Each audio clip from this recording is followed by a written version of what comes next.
Tan tan tan tan, tan tan tan tan, tan tan tan tan, tan tan tan tan, tan tan tan tan, tan tan tan tan, tan tan tan tan, tan tan tan tan, tan tan tan tan, tan tan tan tan, tan tan tan tan, tan tan tan tan, tan tan tan tan, tan tan tan tan, tan tan tan tan, tan tan tan tan. Doesn't matter, but it's the same thing. It's the same thing. Actually, on the episode with Prophet Isaiah Sophie, we asked this question: the difference. I didn't quite go deep into explaining the differences between. Or is it when there's more than two? Do you say differences amongst? Guess who I Pastor, saw? Rev, Sorry, Prophet. You'll finish off in a second. Yeah. At the Zigoma Awards, Yeah. Bushires Awards. Guess who I saw with the biggest ass? Now you say Yes.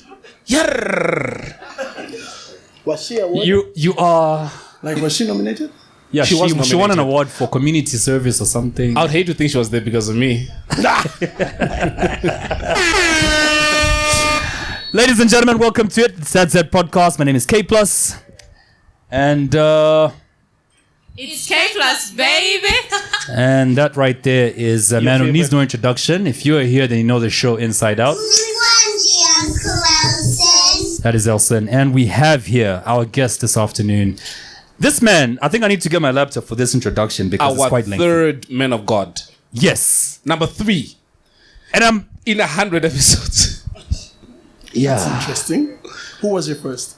Jimmy K. Jimmy K. But that's questionable if he's a pastor though, bro. Ouch. We need to put an asterisk next to his name, like we say pastor. Like you say pastor question mark. Good one. Yeah, so we have Reverend Walter Mwambazi, and I look at a profile this long, and I think to myself, why don't people like this ever run for office? We always get questionable people in office.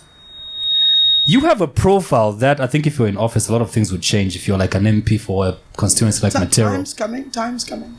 Coming times? Yeah, time is coming. Listen to this. The biography. And this is in summary, by the way. He's a thought transformation leader and networker, digital and traditional marketer, published author, copywriter, columnist and blogger, life neurolinguist and cognitive enhancement coach, radio and TV personality, social media influencer, and TEDx speaker. I'm not done. He is a sought-after public speaker, running several syndicated radio shows on Christian Voice and Hot FM and television shows, Straight Up with Rev. That's correct.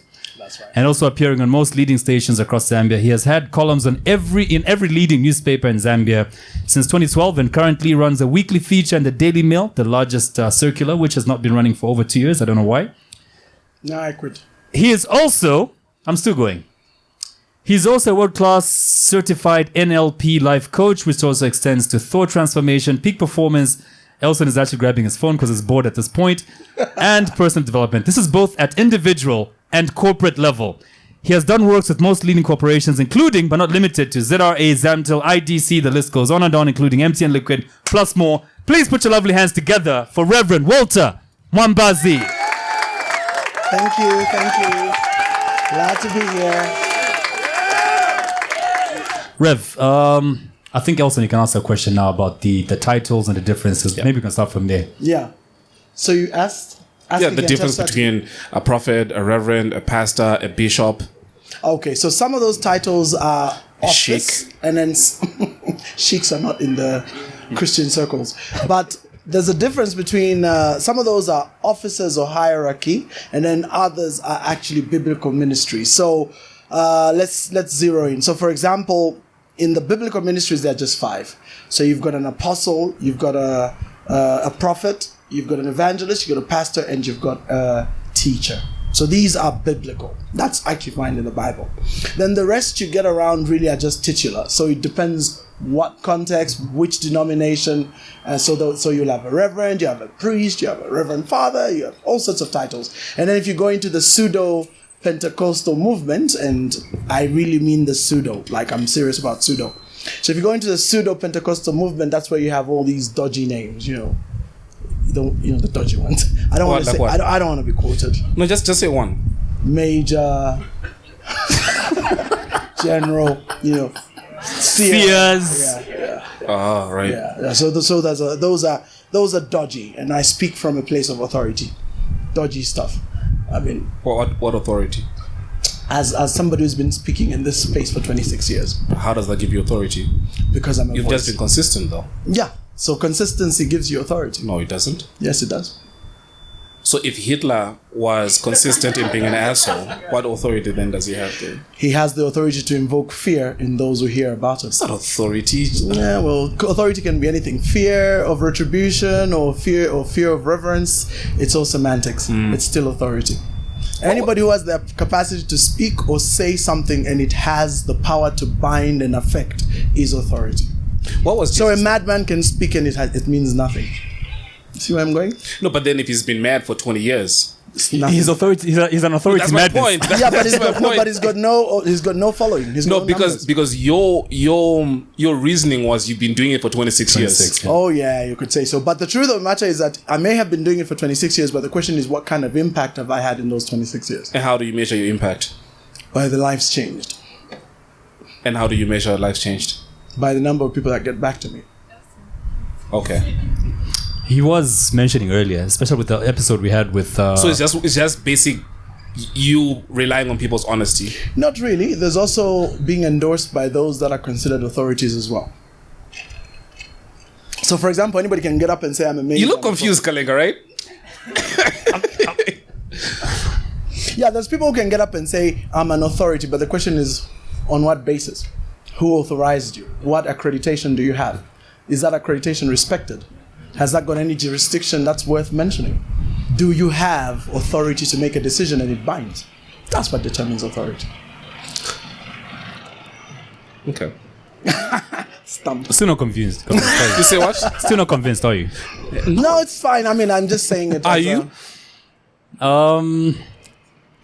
At the end of the day, how do we qualify people who say they are an authority in this field? Like, what gives them that power to say they are an authority in Well, that it field? depends with the field because there is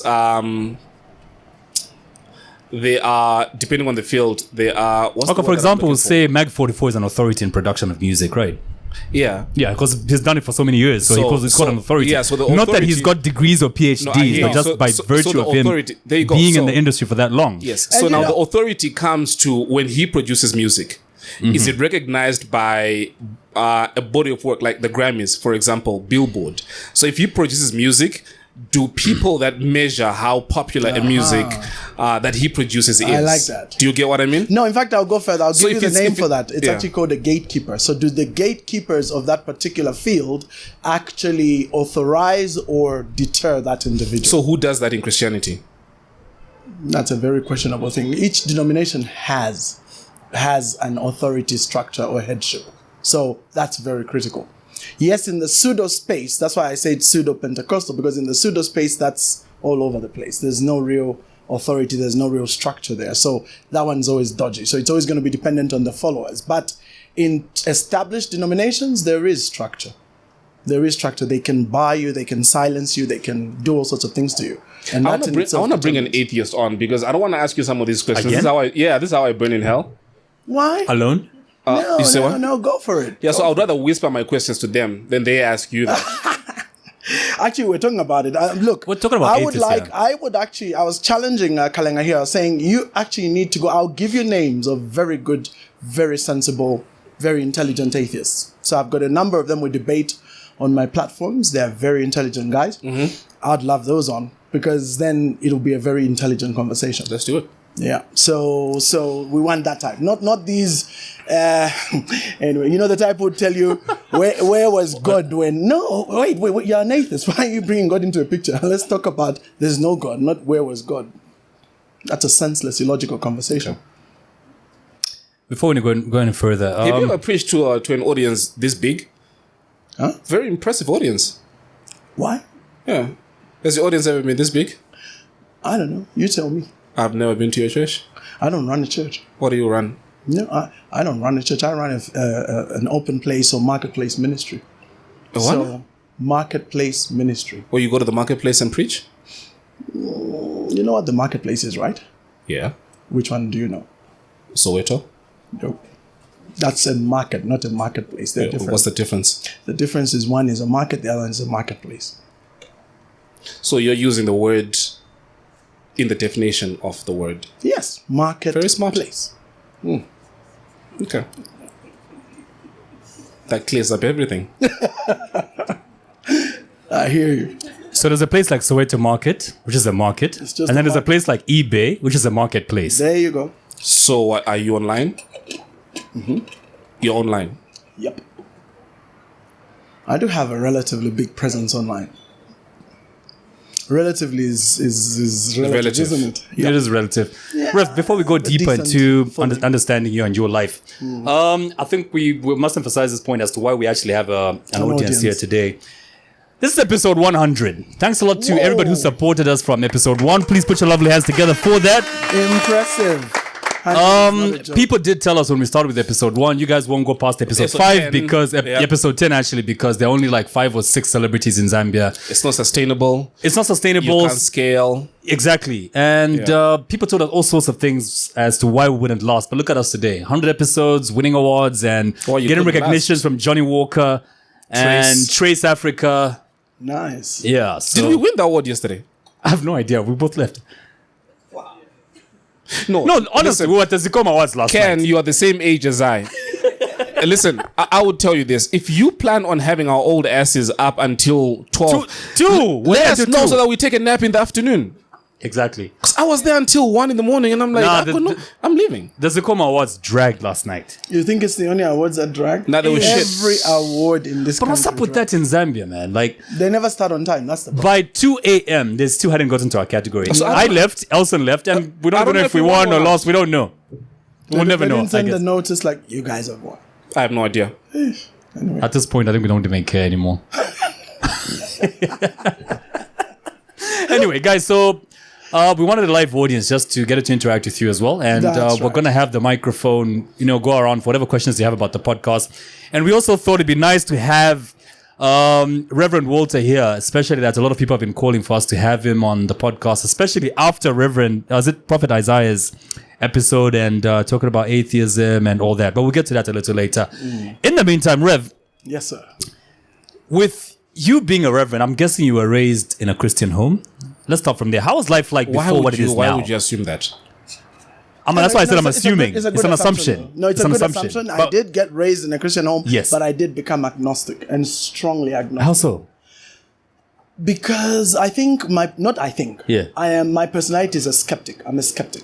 So Right. by personality. So everything I've ever done in my life, I questioned. So there reached a You point. and I both. Huh? I'm the same way. No, well, there you go. So we've actually got a thing going right now. Yeah, except the hair. Yeah, that's gone, most of it. I'm still in denial, by the way. So, here's the thing. I grew up a skeptic. I didn't know I was a skeptic until a few years ago when I did a full-fledged personality test. But I always wondered why I never told the line. Like, as a Christian, you're supposed to be obedient. You're just supposed to go, yes, sir, and just jump and go wherever. But I never had that, ever. So, for the longest of times, before I became a born-again Christian, I completely drifted to the other side. And then not only am I a skeptic, I'm a seeker. I like to seek. I like to dabble. So inevitably, I dabbled into what you'd call Gnosticism. That's a light way of putting it.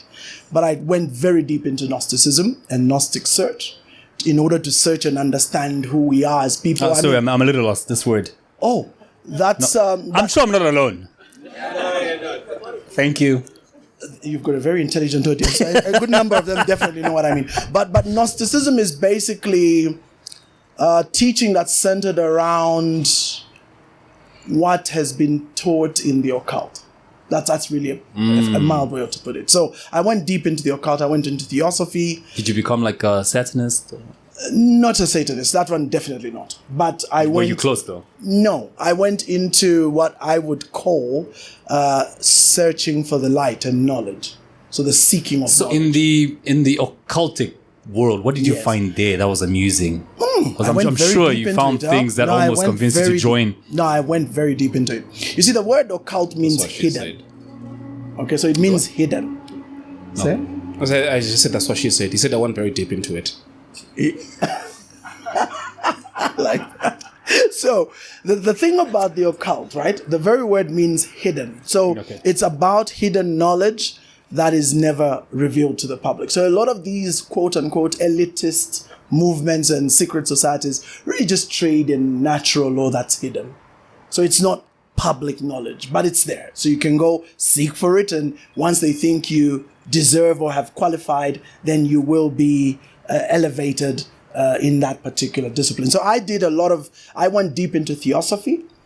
Theosophy delves deeply into... Rev, there's so many words that are confusing me. What? Theosophy? Yeah. Theology is the same as theology. No. Was this different? No, hugely different. Mild. Shut up, let's learn something. Theosophy. Okay, no, go ahead. Theosophy. Before you digress. Yeah, different. So theosophy. So I went very deep into that. I reached a point where I was actually astral projecting.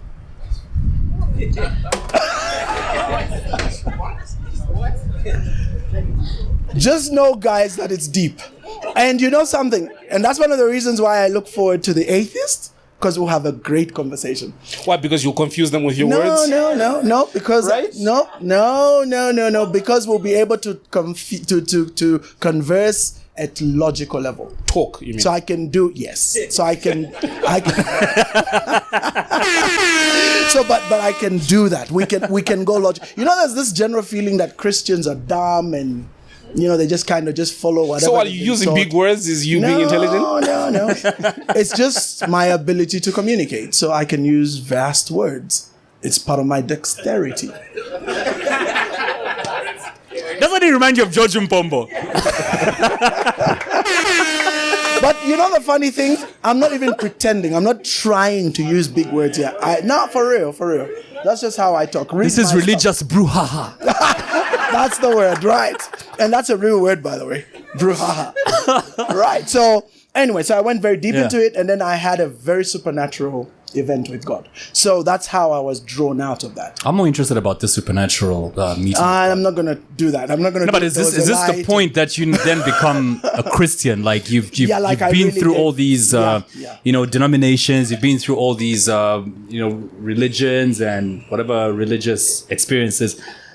What then convinces you to stick to Christianity? I'm telling you, because you know that I used to actually argue with Christians. I mean, Sadiq is a very good friend of mine. We did music together back in the day. So Sadiq knows what I used to do. And it wasn't just Sadiq. There was a whole bunch of brothers that I used to interact with from back in those days. So when we were doing music, did you know that I was a music pioneer? No. There you go. So another component of me you don't know. So we worked with a lot of musicians in those days. And Sadiq was one of those guys that was doing music, but he was a very committed Christian. So I don't know if you know a guy called Sadiq Galu. He's very well known in the Zambian diaspora circles. Mm-hmm. I think he operates out of Atlanta, if I'm not wrong.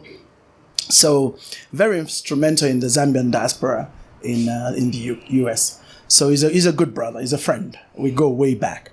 So Sadiq used to try to preach to my brother and I, and we used to argue with him, and we used to study the Bible just to argue with him. So that was the kind of person I was. So when one of the people that God brought in my life started to preach to me, I found that fun, because I would just rip them apart. So I had a supernatural experience. I mean, literally, I think. What was that? I went to a 10th wedding anniversary event for a couple that became my first spiritual parents, because they had invited me there. And those days I was living in the UK, living and working in the UK. Anybody who's lived and worked in the UK knows their food sucks. Major. So anytime you hear African people are cooking, and that's just, I'll be there.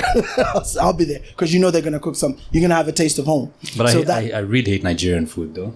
No, you see, the beauty is these were East Africans. So, sweet. Yeah, no, Nigerian food in Africa. Yeah. I also have Nigerian food. Yeah, fufu and overrated. Yeah, pepper soup. Yeah. Anyway, so that's how I found myself at that place, and one thing led to the other, and we got to the end of the event, and I remember them telling me, "Young man," those days I was 25, ponytail, earrings. Interestingly, guy dyed hair. So they say, "Young man, would you like to receive Jesus as your Lord and Savior?" And I say, "No." Simple as that. I say, "Would you like us to pray for you?" I say, "Yeah, that's okay. I deal in energy, That's good energy. Let's do this." So, "Would you like to kneel?" "Yeah, sign of humility. That means you receive the energy." So I knelt down. And these guys went into tongues. It happened to be a charismatic gathering. So they just went into tongues and did their thing. And then the pastor asked me again, believe it or not, like as I'm down there and they're praying, they say, young man, would you like to receive Jesus as Lord and Savior? And then I said, yes. And the part of me said, what the are you doing? I'm like, are you? And then I went on to do the sinner's prayer. And I tell you, people underrate that prayer. It's really powerful when it's done in the right way and right time. Yeah. It's very powerful because I had it was so powerful. I'm still waiting for that supernatural experience. That's it. I'm telling you, that was a supernatural I thought event maybe there was some, No, I don't know. Jesus appearing to me? Yeah. No, that was the next day. You were floating No, in that the was room or something. No, I don't that know. was the next day. That's when Jesus appeared. But Oh, really? no, for real. Wait, so how was it? What did it look I'll like? tell you about it because what first happened is when I went through this prayer, a weight literally lifted off my chest. And it was so profound. And, I don't know these people. I broke down. And then as they prayed for me, then I got baptized in the Holy Ghost. I started speaking in tongues. It was absolutely surreal. And all this is going on. I literally had a split moment because one part of me was like, what the heck are you doing? And the other part of me, I was like, wow, this is profound. Yeah. And so when that's over, I still couldn't believe I was saved. And I remember dropping my sister, going home. And so the next morning is when I had what I call a supernatural experience, because besides that event, Jesus visited my room. Now, a lot of people always wonder, so what Did he come in a white robe and a red scarf? You see, that's the funny part. I didn't see him. I didn't see him. I felt him. I felt his presence. No blonde hair? Nothing. No. Okay. And the irony of the whole experience is that this is something where you wake up and you send someone in your room. Now, normally the ordinary thing is if you send someone in your room, what's the first thing you do? You freak out. Yeah. Yeah, you freak like, hey, there's someone in my room. No. It was such an overwhelming sense of peace. And I felt not only someone in my room, I felt them sitting on my bed and holding my head. Personal space, bro. Say again? Personal space. I know. But no, this was profound. And so I say I must be dreaming. So I rub my eyes to look proper. It's dark in the room. And still I could feel that presence. It was very overwhelming. And it wasn't just the feeling, but you could smell the presence as well. What does Jesus smell like? I don't know about Jesus smelling, but the smell was like flowers, fresh. What kind of flowers? Just flowers. Just sunflowers? I don't know what flowers, but it was a flowery smell. Very, very powerful. Jesus got good perfume, bro. Do you know in our circles, in the what I call the seeker circles? Yeah. Those kind of manifestations are known as Voyance? Nope. Okay. The one for nose is I've forgotten the name. When I get it, I'll tell you. So clairvoyance is seeing. Seeing, yeah. Clairaudience is hearing, and then this one was actually a feeling with a smell. Clear feeling. Whatever, but probably Something not. of the But sort. when the name comes, I'll tell you. But it's there. So it was so powerful, and from there, really, But how do you know- I remember my brother telling me, "Dude," because my brother is still agnostic. Says, "Dude, you know this stuff. You know how fake the Bible is. You know this. You know that. Why would you agree?" I said, "Dude, I don't know what happened. Like mentally, I'm with you, but experientially, I'm not." How do you know that something was happened. Jesus? It's like, how do you know you're in love?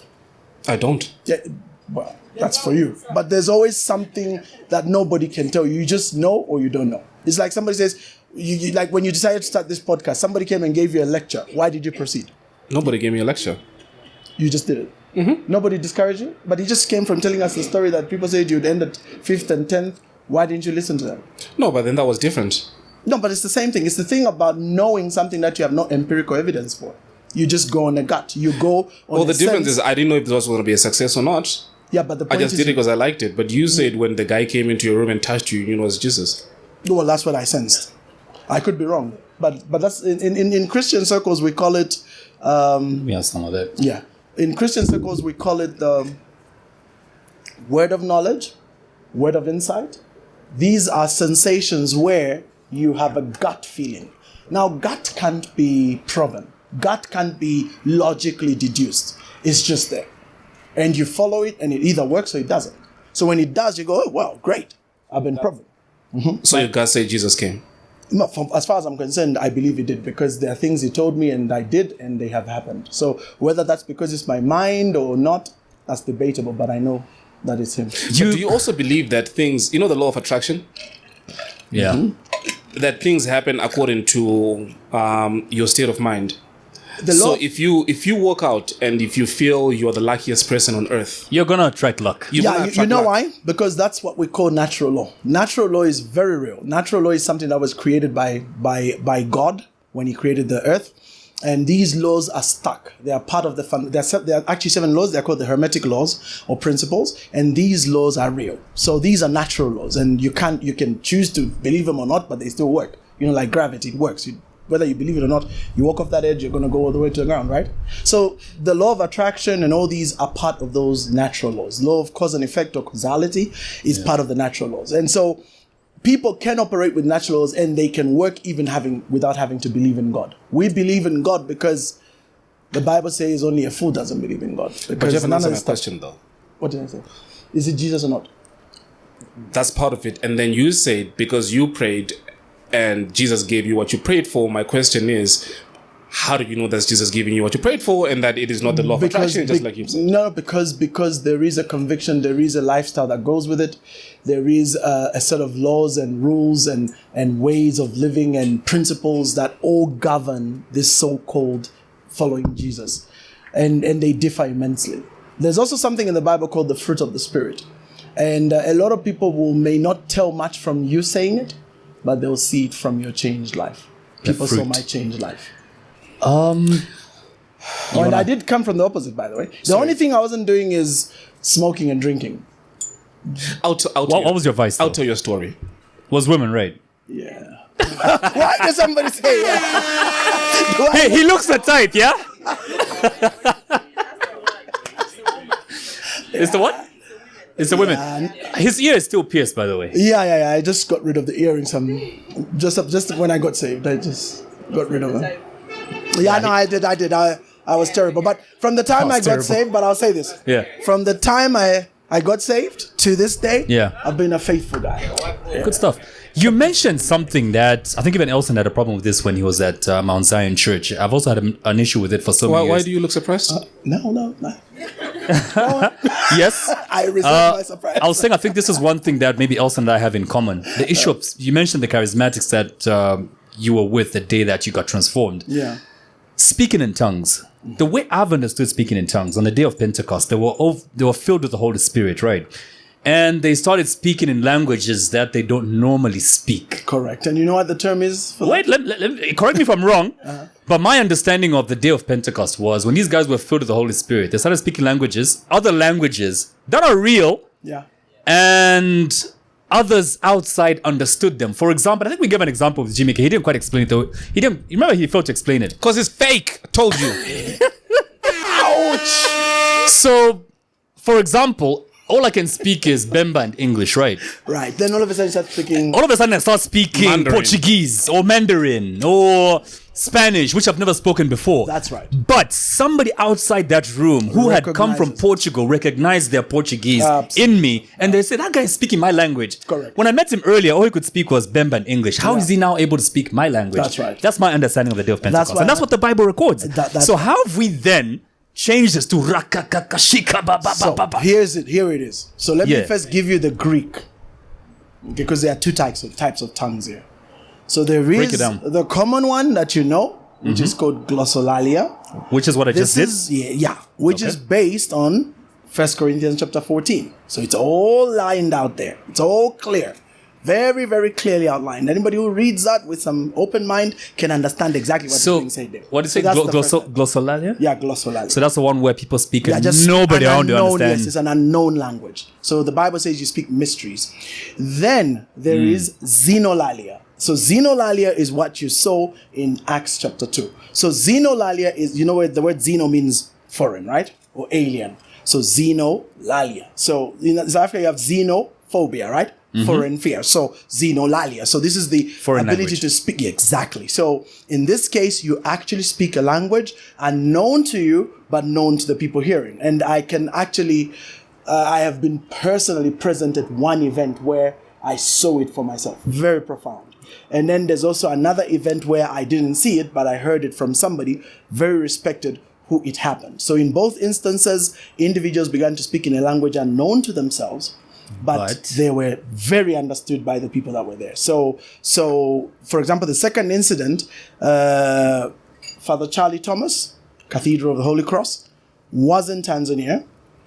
Was it Tanzania? Wherever it was, I can't remember. It can't be Tanzania. It must be some strange country because it wasn't even Swahili they were dealing with. So they were dealing with a language which nobody knew, and they had a translator, and they were supposed to preach, and the translator got sick. So you imagine you're in this small little village setup. There is no translator, and you're supposed to preach. And so he decided, together with the people there, that, you know what, we're here to preach, let me preach. And he preached. And you will not be, I wish this was recorded, but he preached and preached, and these people looked like they were understanding what he was saying, and he was dumbfounded because he was preaching in English. And then he gets to the end. And so these people are nodding at the right places. So he literally wonders, maybe these people know English and they didn't tell me that these guys understand English. But he preaches all the way to the end, does an altar call, people come and they receive Jesus and get saved. And he was blown away. And when he asks the translator, not the translators, the people that were there, they were looking at him in shock because they were understanding what he was saying in the local language. So those are real incidents that take place. Now, the second incident is witnessed by many people because I can't mention too many details because it gets too personal and there were things revealed in those sessions. But very simply put, there's a movement called the Alpha Course. You've heard of it? The Alpha Course? You never heard of it. Anyway, it's a very powerful course. It's evangelical in nature. It's designed to help people get introduced to the whole concept of Jesus and Christianity. But it's done it's called Questions of Life. So it's a very powerful course. It's been on a number of major churches. So they have something called the Holy Spirit Weekend. On that particular weekend, people go on a getaway, like a boot camp setup. And then they are introduced to the topic of the Holy Spirit, and it ends with people being prayed for and baptized in the Holy Ghost, and then people receive the gift of the Holy Spirit with the evidence of speaking in tongues. So there was a group that was visiting from Kinshasa. Now, not Kinshasa, no, that's Congo, but they speak Lingala, right? They speak Lingala and Kikongo over there. Yeah. So they don't even speak Swahili. They speak Kikongo and Lingala, especially Lingala. So this group is here in Zambia visiting also for the same Holy Spirit weekend. So they are there, and the Holy Spirit comes down. Very powerful. And everybody's praying, and people are speaking in tongues, and they're doing the thing you're just doing just now. They're doing their thing. Yeah. And then, all of a sudden, place goes quiet, and one Lingala guy, starts to speak in fluent Nyanja. Like, everybody stopped like, whoa. But you see, the point wasn't even what he was saying. Oh, sorry. The point wasn't even that he was speaking in Nyanja. The point is what he said. Because he began to speak of very deep things going on in the Alpha ministry. I can't go into details. Right. But the point is that this was a word of knowledge. It was very precise. It was very accurate. And everything that man spoke under the unction of the Spirit in a language he doesn't understand took place to the letter 2 weeks later. So in my 26 years of being a Christian, I've had the privilege to be in such setups where my inquisitive skeptic mind says, okay, that's another level. You get it? Yeah. With all my doubt, I go, this is another level. I just got to go back and revisit my books and try to understand what I just saw, because that wasn't normal.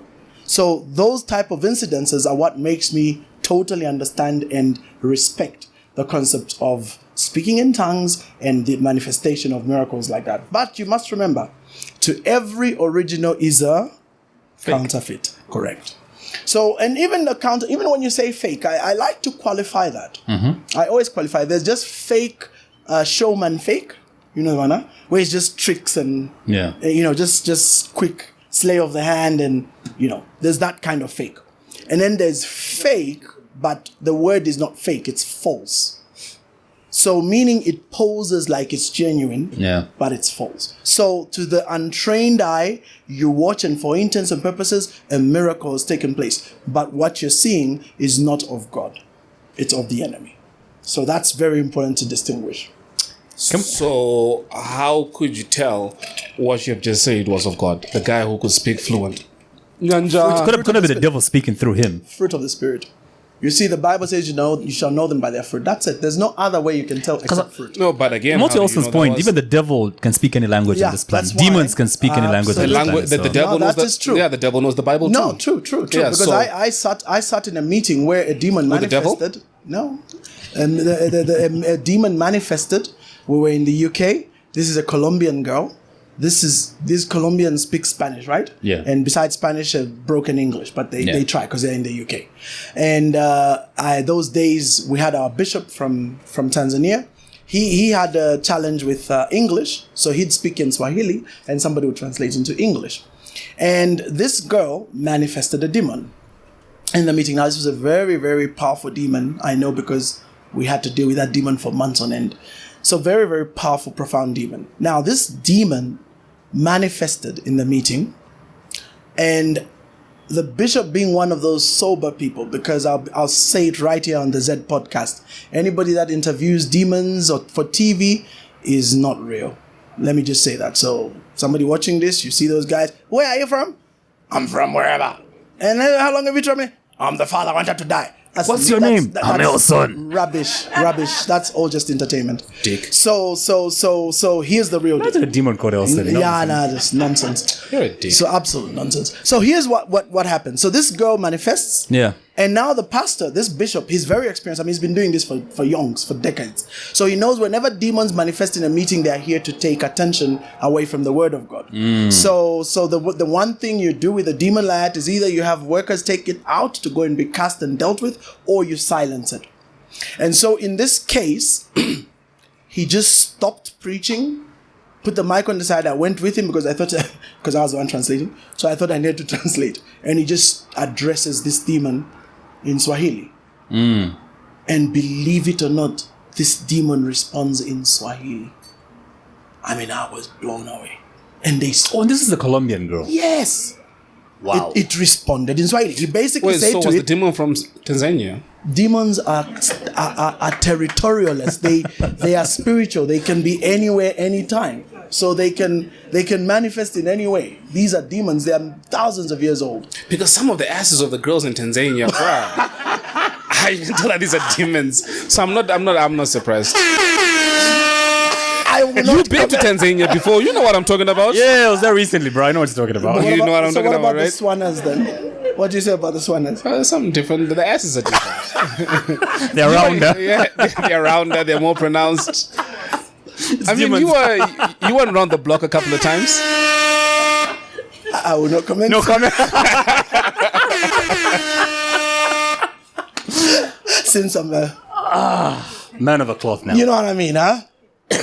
But then I'm a little curious about what you said. You trying to cast a demon out for months on end.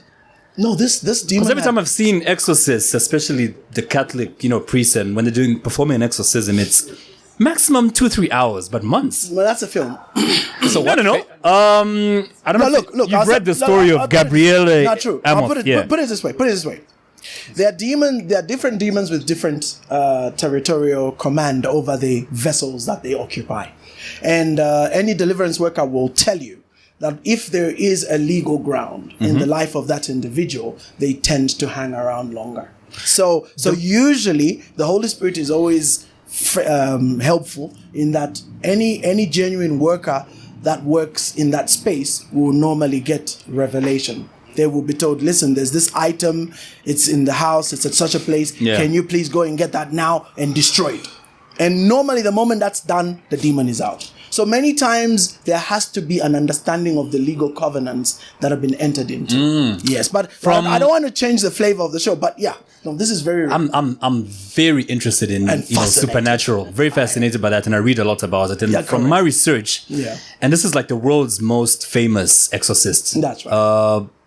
Gabriele Amorth. Yes, the one they made the movie from recently. Yes, they made a movie about him recently. He was the Pope's exorcist. That's right. And I was reading his So book that shows you online. I read, huh? I read as well. there you go. I was reading his book recently, and it says the most difficult demon he's encountered in his life was a demon called Asmodeus. And this one actually even possessed him while he was exorcising the boy. He had possessed him for a few minutes. Other priests had to come in to exorcise him as well. And then he exorcised the boy again. Then the demon And I went back to believe hell. that's the story they actually made the movie. Yes, that's the story they now get. Yeah. You know, of course, the movie always, it's, dramatic. sensationalized a few things. Yeah. But yeah, true. And it took him a day to exercise. Also, I'm wondering, what kind of people are you to take a month to exercise a demon? Here's what happens. Yeah. No, it's because number one, you deal with people that are inexperienced. You have to factor that in. And then number two, you also deal with individuals that are not totally surrendered. There's always something they're not surrendering. There's something they're not opening up And there's to. still a sin about them. You could say so, for lack of a better They're still word. Because shagging boys remember, in the church. Something is happening. Or something, yeah. Something is happening. But always the enemy works on legal ground because in the spiritual realm, they follow very seriously spiritual law. So everything in the spiritual realm is spiritual law. And that's followed to the letter. So if a legal precedence is violated through a covenant, an altar, an agreement, an artifact, you name it, then these things have legal precedence and they can stay there no matter what you do. In case anybody, what's the microphone? Go. So Guys, you don't really have to wait until we get to the end. If anybody Just has raise a a hand question, and you can just also- raise a hand and you're able to ask anything. Yeah. And forgive us for delving so much on the issue of demons. We're about to move to money. Which is what many of us want to hear about. And I can shout out to, I can see Liseli. I think I saw Dora. So I saw Tabo as well. Tabo. So we know this. Oh, Tabo is here. My neighbor. And a big fan of the podcast. Is he in the Patreons group? Are you? No, we are shouting out people in the Patreons group. All right. So fuck Liseli your up neighbor. there. Yes. So we've got a Patreons group, and the people that I've just mentioned are in our WhatsApp Patreons group. There's 2 people, right? Yeah, that I've seen. Also, special shout out. I know a lot of times when you come on the show, you see laptops in front of us. There's data that's given to us by a researcher. Please, Ranel, stand up. She does a lot of research for us, and she found out about Rev Water today. A whole lot of information that we will be asking about. She says you fled to the UK at some point in your life. I what? Fled. Why did you use the word fled? No. What did you do? I just went there. You just went. Yeah. I remember I once saw this bit from Trevor Noah. He was like, "You don't flee to the UK, you flee to Zimbabwe. You go to the UK." No. We just went there because we were doing music in the 90s. And You were a rapper in the 90s. yeah. So Chilulemba, TiVo, that's our circle. Kelvin Samson. So she's doing Wait, you were rapping with TiVo and them? No, ask. Yeah, sure. Is that how old TiVo is? Yeah, TiVo just looks young, but yeah, TiVo is quite- technically Yeah. in my age group. So How old are you? I'm 51, going 52. TiVo. It's just that he carries himself out in a very, very. So is she doing a good job? She found out so much. You're No, going it's- to the UK, rapping. Yeah, that's good. That's good. But that's public knowledge, isn't it? What? Yeah, it is. I'm saying that's public knowledge. Can we Google that? Yes, absolutely. Are we paying her? Holster did. Holster did a good cover on me. Who that? Holster. Yeah, I know Hosta, Yeah. former manager of Zone Fam. And That's them. him, Holster. Yeah. So he did a good story on us guys. What's your ethnicity? Is that his name? No, what's your What's my ethnicity? ethnicity? Because your hair speaks a whole long story. No, it's thingied. It's relaxed. Yes. All right. So Mwambazi, that Yeah. means I'm Mambwe, but with ties in Tanzania. So Yeah. half of my family is in Tanzania, the other half is here. Tintains, yeah, right. Yeah. So we're at the border. So a lot Explains of the business side of you. good part of our family are the other side. Because Tanzanians and business. No, that's the thing. Speaking of Tanzania, let's talk about Africa. And you've said so many times that Africa is poor because of Christianity. Or is it religion? No, religion. Religion. Yeah, especially, and I really want to focus on religion because that's Could it be because we feel we are supposed to get rich just through prayer and by supernatural it's deep- intervention? it's deeper than that. So why is Africa poor? So deep. In my book, there are 5 reasons I mentioned. But in order of effect, I'll start from the least to the most powerful effect. So the least of it is poor governance, of course. And then behind that is bad leadership or what you call poor leadership, And then that third is geography. Difficult to explain it unless I get into it. Then number 2 is culture. And notice that culture, for me, is very big because culture deals with mindset, not so. Mindset, behavior, nuances, beliefs, they all sit in the culture space. But the culture is deeply impacted by religion. So religion is our number one factor. In fact, for me, religion is more powerful than all the four put together. I did a TED talk on that. So I did break it down quite a bit and explain why and how. Africa is poor because of religion. Yes. Maybe you could just give us a summary. And it's awkward because I'm a reverend, but no, I mean it. Because even for me, Christianity is a religion. Until you come to know Jesus as your personal savior and become a kingdom child. And that's what Jesus preached. Jesus preached the kingdom of God. He didn't preach Christianity. So Christianity is the label that people that follow Jesus got, given to them. Now, are there Christians that are kingdom? Of course. Are there Christians that are what? That are kingdom advocates and believers? Yes. But are there Christians that are not? Plenty. Because most of them are just religious. So and what is religion really? Religion is this outward effort of trying to reach God. Nobody can do that. You can't convert and change a life because of being religious. Because your human nature will always beat you.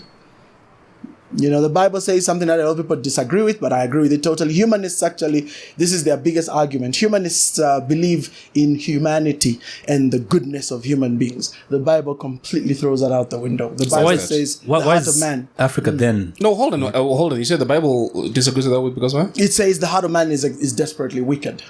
Desperately wicked. But don't you think that we are inherently born with knowing what's good and what's bad? We may be born knowing it, but we are defaulted to do bad.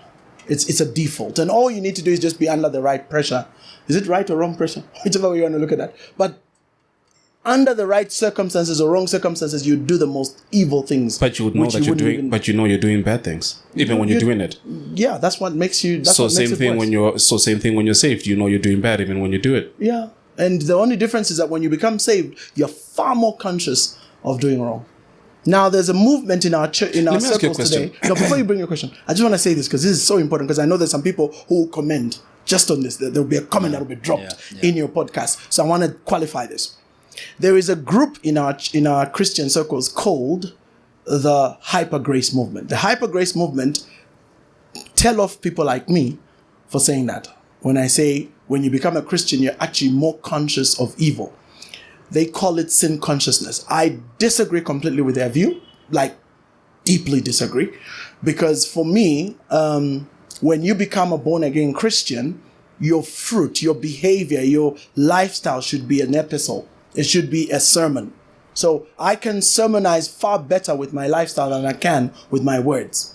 So how do I know somebody is truly changed? I will see it in their life. If they used to be a drunk, if they used to be a party banger or whatever they were, that just goes. They just don't do that stuff anymore. And that's usually the first evidence that becomes a witness to the friends. They say, dude, what has happened to you? You can see this. Yeah, you can see this. What do you see in his life? I don't know. You know what I see? I see a hurting man. You see a hurting man? Hurting man. I don't pull that. I don't play that. I don't play that. Don't worry, I don't play that. I'll tell you what a hurting man is. The guy with a little, what do you call that? Like a shackle on the... this, huh? Now, for me, this is good. I love this. Yeah. Yeah, I love this. That's what they all say. No, for real. 13 years and counting. And by the way, for interest fact for the show, I'm an ex-divorcee, so I've been through it. I've been through the bad situation. Got divorced. Yeah, he hates it. True. Went through the whole divorce thing. Heart ripped to pieces, and then had to reconstitute myself and get back into the institution. What happened? Did you cheat? No. What happened? This is a very famous podcast, so I don't want to say what happened. But put it this way, things just went south. Very, very bad. Hey, so our atheist is coming up the elevator. The escalator. Yeah. Oh. Tatiana. No. We've got a smarter one this time? Yes. Okay.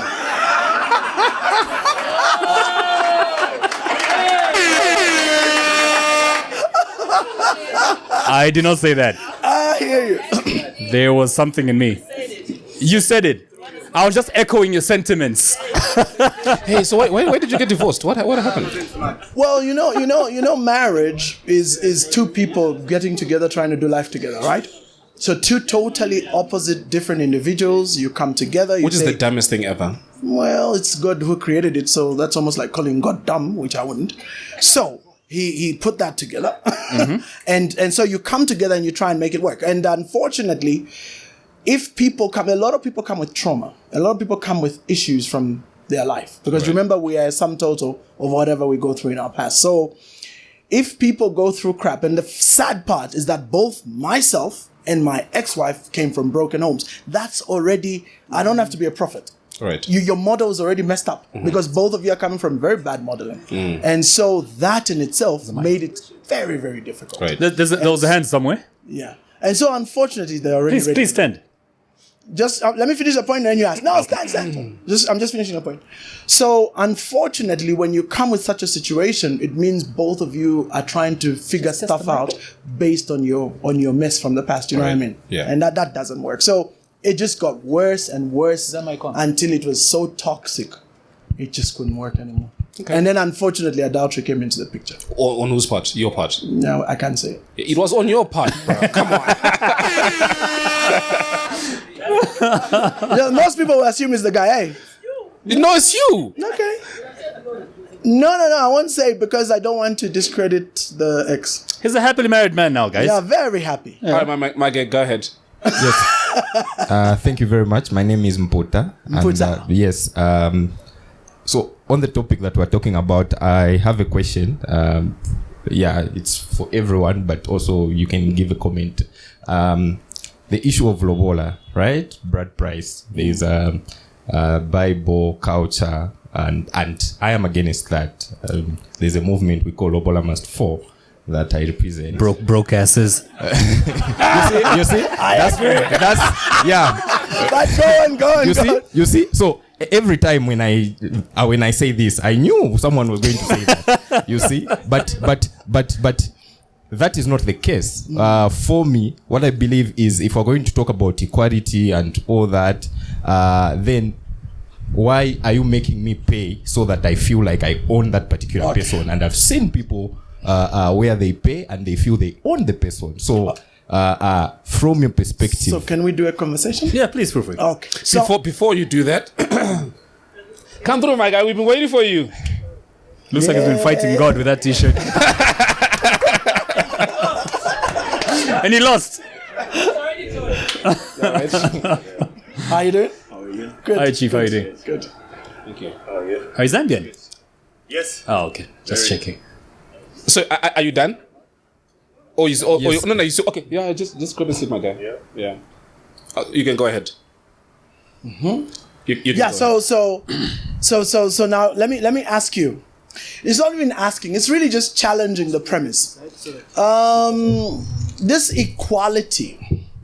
What kind of equality are we talking about?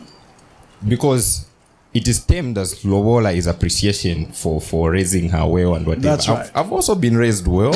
I've taken responsibility, saying I'm going to go into a relationship with her, take care of her. She takes care of me. So why am I only? Why is only the one-sided because appreciation? culturally, and we must factor cultural issues, because unless we believe in postmodernism, because postmodernism says culture is BS and we can just ditch it for whatever we think is modern. Mm-hmm. For me, I don't believe that view. I believe that we are uniquely who we are because of the culture we come from. And culturally, the man marries. The woman doesn't marry. So on that account alone, it's different. But in every country, it's different, eh? Because do you know that the Indians is the other way around? That is unfair as well. No, I don't think it's unfair. I think it's just the culture. So we look at the culture. If somebody comes from a culture where they don't practice that, that's fine. I have no issues with it. But in our culture here in Africa, we do practice it as honor to the parents or guardians or whoever it is for having raised this lovely girl who now is going to become part of the family that she's marrying into. It's tradition. So it's a tradition. So What would we be Even without our Tebito traditions? tradition is a tradition. What's that? But is that No. Look, think of it this way. Right? It is a bad Do tradition. you have kids? No. What? You don't have kids? Yes. I've got 2 daughters, right? Mm-hmm. And if a nigga comes saying he wants to marry one of my daughters, I need to see capability. Mm-hmm. Especially, that's P1 for me. I need to see financial capability. I've made sure that my kids have grown up in a very good neighborhood. That's right. In a very good house. That's right. They go to very good schools. That's right. I need to know that the day they leave my house, the nigga taking care of them can do better than I did for my kids. so why not So my house the and bride see price for living me is a sign, first Hold of on, all. Kalenga. Hold on. Just pause right there. I hear what you're saying, and that makes a lot of sense, but then that's flawed, because if that is your measure of somebody, hold on. If that's your measure of if somebody can take care of your child or not, then it's flawed, because when I'm going to marry, I can borrow money. I could have been broke all my life. I know I'm going to get married. I go to the bank, I take out a loan, I go and I pay you. Does that mean I can take care of your child? We're gonna sit down and have conversations. But You mean as a guy? Can I answer Okay, that very easily? This is where, again, in the modern days, we miss it. Because back in the day, you know what used to happen? You didn't just bring a bride price. You actually, our family had to know your family. That's it. There you go. So we used to go to the background to see who is, what's your name again? Mbuta? Mputa, yes. So who's Mbuta? Which family is he coming from? Which Mwambazi are these? Can we go and check? So an envoy comes to investigate, to see where Mbuta is from, what they're doing, what his life is. Is he borrowing money just to show to us? Exactly. So the borrowing would kind of fall apart, because we would know if that family has capacity or not by looking at what's going on in their munzi. If you know what I mean, huh? I hear you, but once again, perception is not reality. Of course, it's not. But in those days, families knew each other. It's unfortunate nowadays we don't know each other. We meet in town, nobody knows anybody, so you're just kind of marrying and hitching, and that's why we have a mess that we have. Because back in the day, and I know this sounds very patriarchal, but back in the day, people would actually ask, isn't that the family where all those girls are divorced? Oh, they're all hoes. You guys are so blunt with your language. Yeah, so if that's the case, do you know that you'd be warned by your family? They would say, you guys, if you're going to marry there, nizako. Us, we're not approving. So for me, I'm big on that. I mean, I recently married off my daughter, so I got to see firsthand the Bemba traditions, and I really appreciate it. How much did you investigate this guy? No, not much. It was very. Did you call his banker to see if he had borrowed just to show you? No. It's a very good family. This is a solid family. We called a prophet instead. Do you have any more questions? No? All right. Thank you. There's a hand over there. So in short, yes, we should pay. Listen. Lobola must fall. You can even pay a token. It doesn't mean you have to pay a car or something. Just token, isn't it? It's a token. It's a token. There are those who are charging like they're selling the child. And No, I was lucky I that don't agree with my that. father-in-law told my wife's uncles, That no. guys, these figures, why are you Hey, why are you picking them? They're just picking them up from the air and just. No. We're not selling a child, No, and we're they not. gave me almost. For free? Almost. No, but to be honest, It was a bit scary. I thought maybe they're trying to get rid of her. Actually, even my son-in-law, when we charged them, it was a very reasonable fee, and we followed.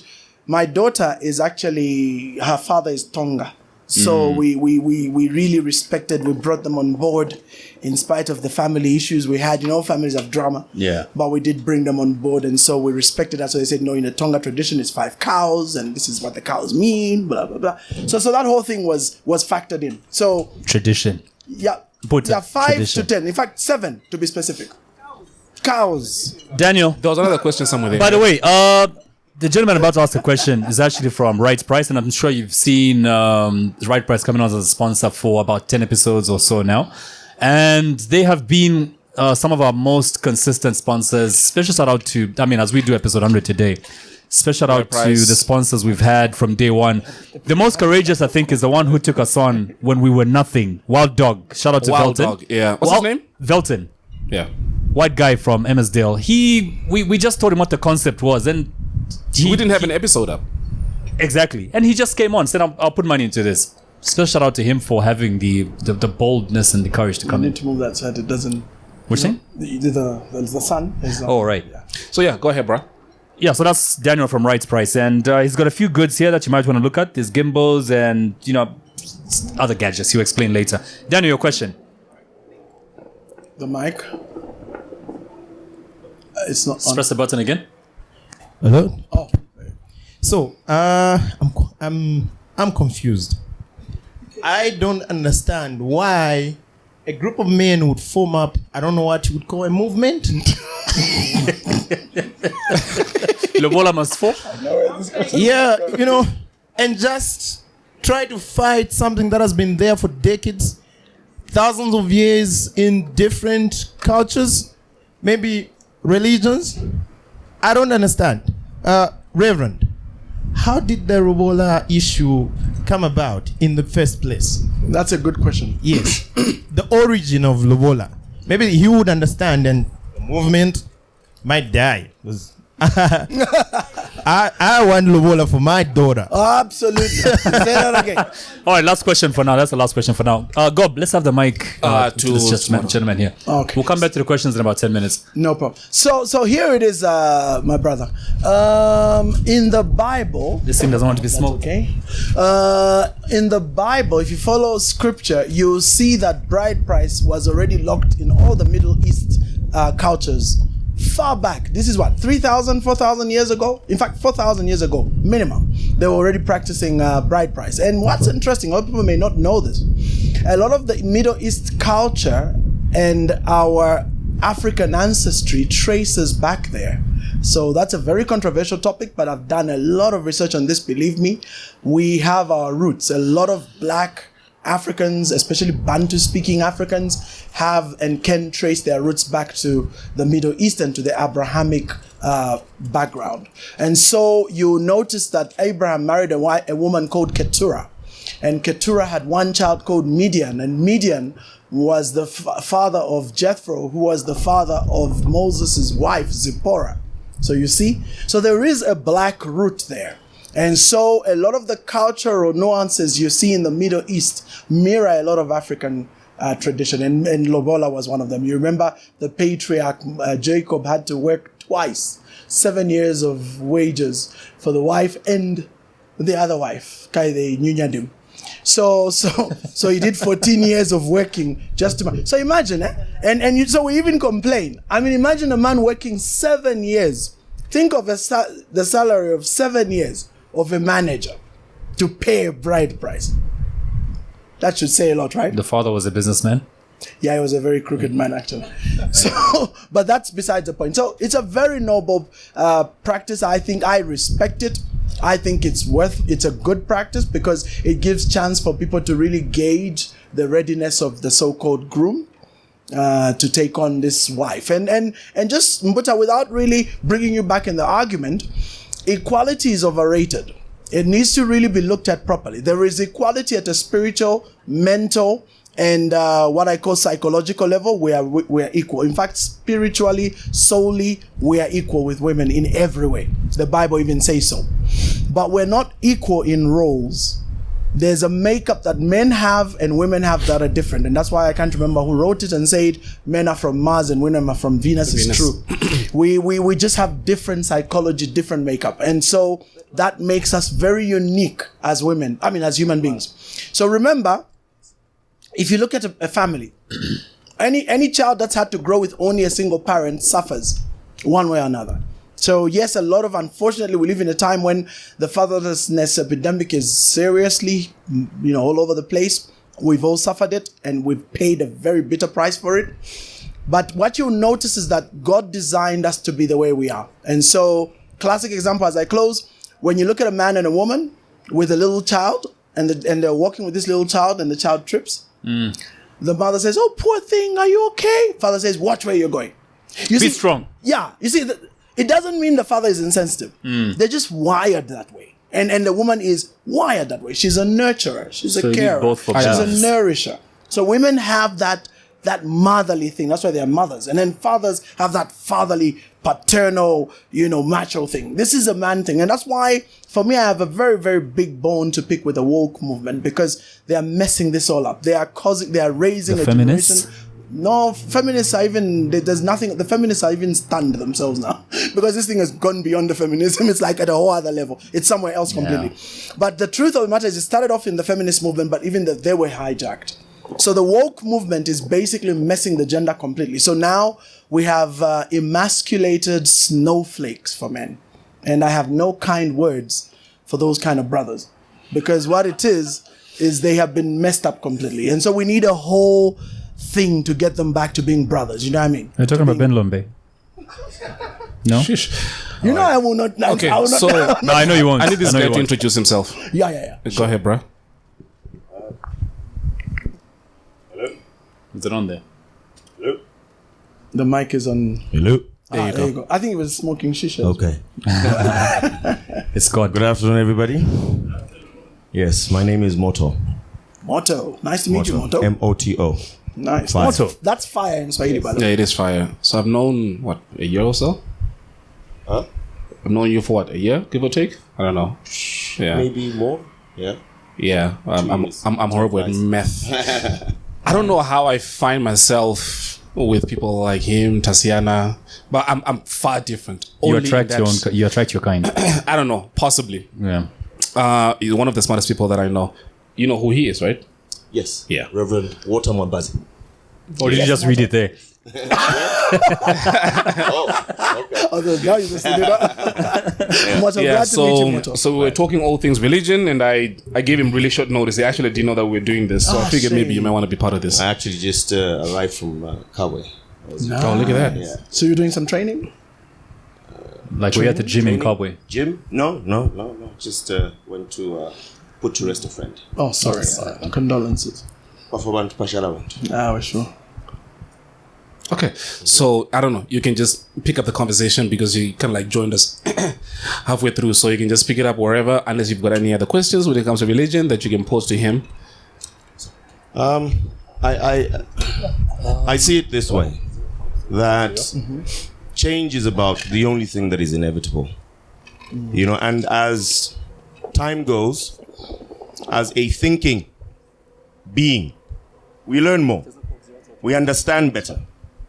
And I really like to therefore trust the knowledge that we have accumulated That's right. over time.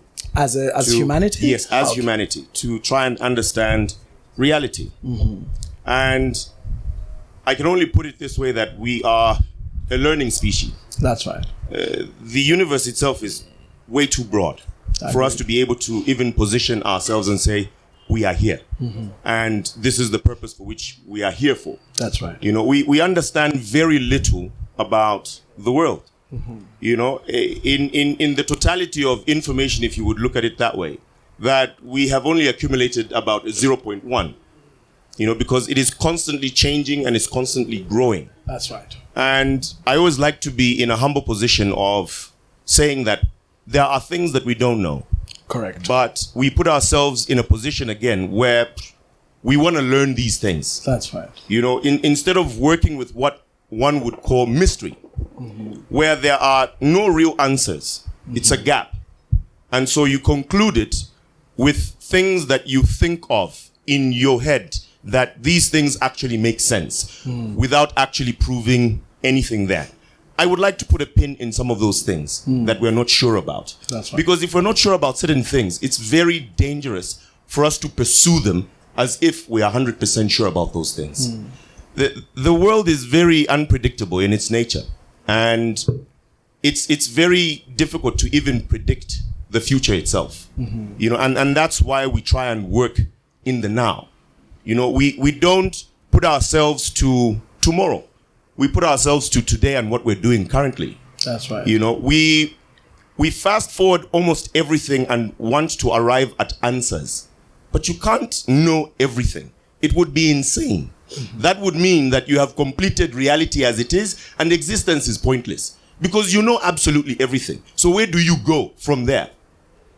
You know, so I look at things a bit more skeptical, because I have seen what they have done also to our society. That's right. For example, we are having a discussion about marriage, and we are also trying to figure out a position for fellow human beings, women, as if they are not like men, us, who have the capacity to decide their own destiny, to say, for me, this is what I want out of life.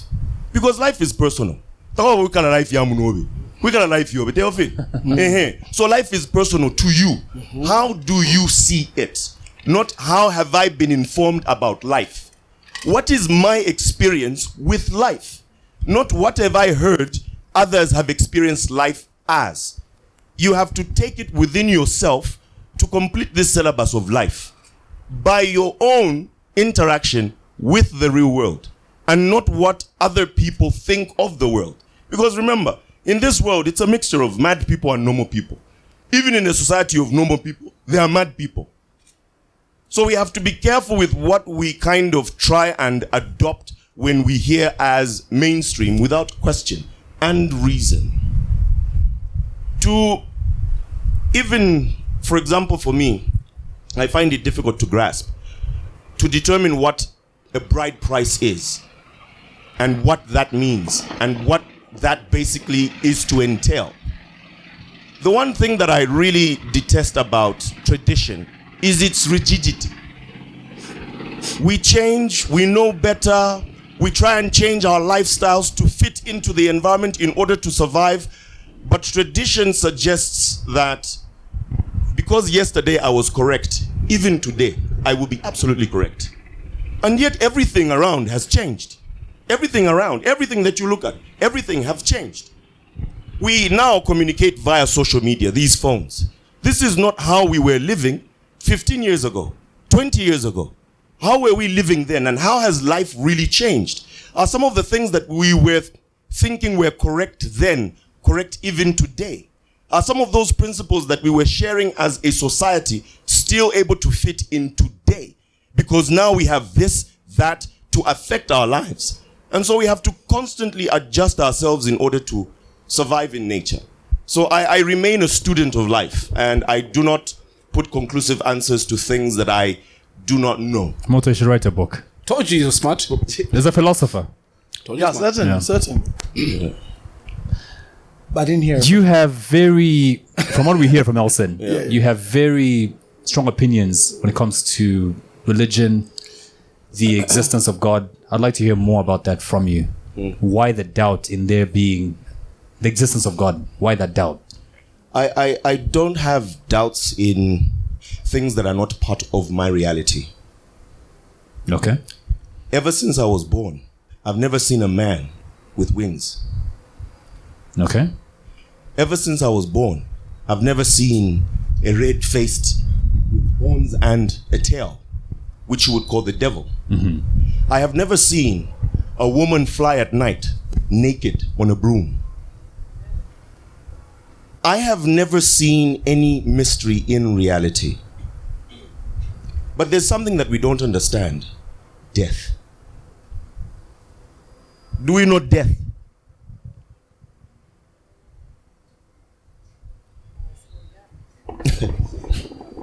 You see, death is such an unknown thing to consciousness that when you are alive and you are experiencing this, to then not experience this, what is that? To completely go, shut down, and not be. You have no idea what nothing is. All you know is something that you are alive and existing in reality. Correct? Yep. When therefore you shut down, your mind cannot compute that. So you can speak to it. You can't speak to it because that is what you would call nothing. You can't even begin to quantify it. It's nothing. But because your mind wants to go on, it purports a whole idea behind what happens thereafter death. Not only that, Moto, but then the mind also hates something that it doesn't understand. That is correct. So we are forced somehow to go beyond the borders that are not necessarily the correct borders if we were to really understand what this reality is. So you don't believe in God just because you've never seen No, God before? So I don't believe in things in general. That you can't see. No, not that I can't see. I don't believe in things. You don't believe in yourself? No. I know of myself. So here we go. So I've listened to your motto, awesome discourse, and ordinarily I'll tell you this motto. First, for starters, just so that you know, I was you 26 years ago. I was where you are. So when dealing with this subject, He had a man touch him in his bedroom. nice way of putting it. So one of the things that I normally like to do is whenever we have conversations like this is to establish whether one is sitting at an agnostic position or sitting at an atheistic position, because they are very different. So the rule of thumb is very simple there. And an atheist doesn't believe in anything. End of story. So they just don't believe there's a guy in the sky, whatever. You know, all this supernatural stuff is. If I may ask. May I just finish like a discourse? Okay, I'll keep it short. Yeah. And then An agnostic, on the other hand, is an individual that acknowledges that, look, we didn't just appear, something happened. The question, though, is the interpretation of what happened. So, is it really a God? And if it's a God, what exactly is that God? So the agnostic questions the ideas around who God is. They don't doubt the existence of intelligent design or a designer. They just doubt the interpretation that is used to determine who that designer is. So I'm listening to you and I'm seeing, at least based on what I'm hearing, somebody who's somewhere between atheist and agnostic, but though it's not very clear. So some of these things normally one needs to kind of like cut through the chase and just say, does one believe in intelligent design or not? I don't even want to use God. God is a title and it's irrelevant in the conversation. I find life to be extremely broad, that to define myself by a small title, by something that I simply do not subscribe to, I feel like belittles my nature of being a whole human being. Because we are very multifaceted. In this group here, there are people who smoke and there are people who don't smoke. If you don't smoke, is that a thing? Do you go around introducing yourself to say, my name is Miriam, I am a non-smoker? You don't need to. Have you seen any smokers here? Then why are you introducing yourself as a non-smoker? So it is irrelevant. It's not a title that you carry. So that's why the most important question for me is the first question, which is, do you believe in God? And my answer to that was simply, I don't believe in things. I felt like we needed to dive a little bit further into belief. So let's tackle belief then. Oh, great. Yeah, need some water. So let's delve into belief. As a neuro-linguistic programming cognitive coach, what I understand by the term belief is unwritten commands that govern the operations of every single human being on the planet. This is indisputable because everyone operates from the basis of belief. Let me define that. When you look at an individual and you look at experiences an individual has, when they are born, their minds are pretty much a blank sponge. So they learn by experience, especially human beings. Animals are quite different because they seem to be born with a certain level of programming, which makes them uniquely able to adapt to their given situation relatively quickly. So if a baby giraffe is born within 30 minutes, it's standing. Within 1 hour, it's walking around. Within 2 hours, it's even eating. So that seems to be... Why would that be the reason? Because of the nature of their environment. Whereas a human being seems to be far more helpless than the giraffe because of their environment. Now, I want to tackle belief. So, studies in the brain have shown that the mind of a child is literally theta brained. In other words, the brain waves are in theta format. That means they're open to learn completely with no barrier whatsoever. There's a barrier called the reticular activating system. I'm sure you know about that. This particular barrier is the one that determines the do's and don'ts. It's the one that determines what goes and what doesn't go. But this activation system only kicks in usually from a cognitive standpoint around 12. So before that, it's purely a sponge. So what is a baby when they are born? Blank. So it means they are not Christian, they are not religious, they are not any. You see, we're going into a topic that's illogical. No, it's because you. No. But you see, my point is, you're bringing in a precedence that's illogical. We're not discussing Christianity. We're not discussing God. We're discussing belief. Unless you want us to change to discuss God. No, it's because that mention itself of which one? Acknowledging that the baby's brains, brains are birthed blank. Correct. Right? With very little information loaded into them. That's right. So I am forced to think that then babies can be corrupted. It's not just can be corrupted. They will be corrupted by the environment. It's not so even can, meaning they will. Some of the things that we know as true are things that we were given to as babies. We were formatted in that particular way. Yes. And so we hold true to things that were mentioned into our ears That's as correct. true. Because that is actually what happens in all societies. But is that information correct and true? Have you ever heard of the Heisenberg uncertainty principle? Have you ever heard of it? Yes, I have. What does it say? I don't know. No, I raise it, Moto. I don't raise it to sound Yes. smart. I just raise it because it's a very valid argument when we discuss this. The Heisenberg uncertainty principle was created around the time when nuclear physics and quantum physics came about, which is the turn of last century. Niels Bohr, Einstein, and all these guys came up with this stuff. And basically, as they began to realize that the fabric and very nature of the universe is not what it seemed, because remember, they come from a classical physics background, right? This is Isaac Newton and those early guys in the 1700s. They said, this is solid, matter is like this, and they came up with all these very absolute laws, right? And then somewhere down the line, in the 20th century, they revised everything because they started splitting the atom. So one of the laws that came up is this law called the Heisenberg. It's not revision. This is totally different because quantum physics throws classic physics out the window. So there is a thing not even revision. there is a thing that science does. It changes as information accumulates. I wouldn't say it changes. I would say it is further revised and No, clearly not understood. necessarily revised. What we deduce presently is correct. For example, Based on our understanding. For example, we've built cameras. Yes. We're using microphones. That's right. These things are working out of correct mathematics. Correct? Yes. So this is true because it is happening in reality. But let's define true. True according to.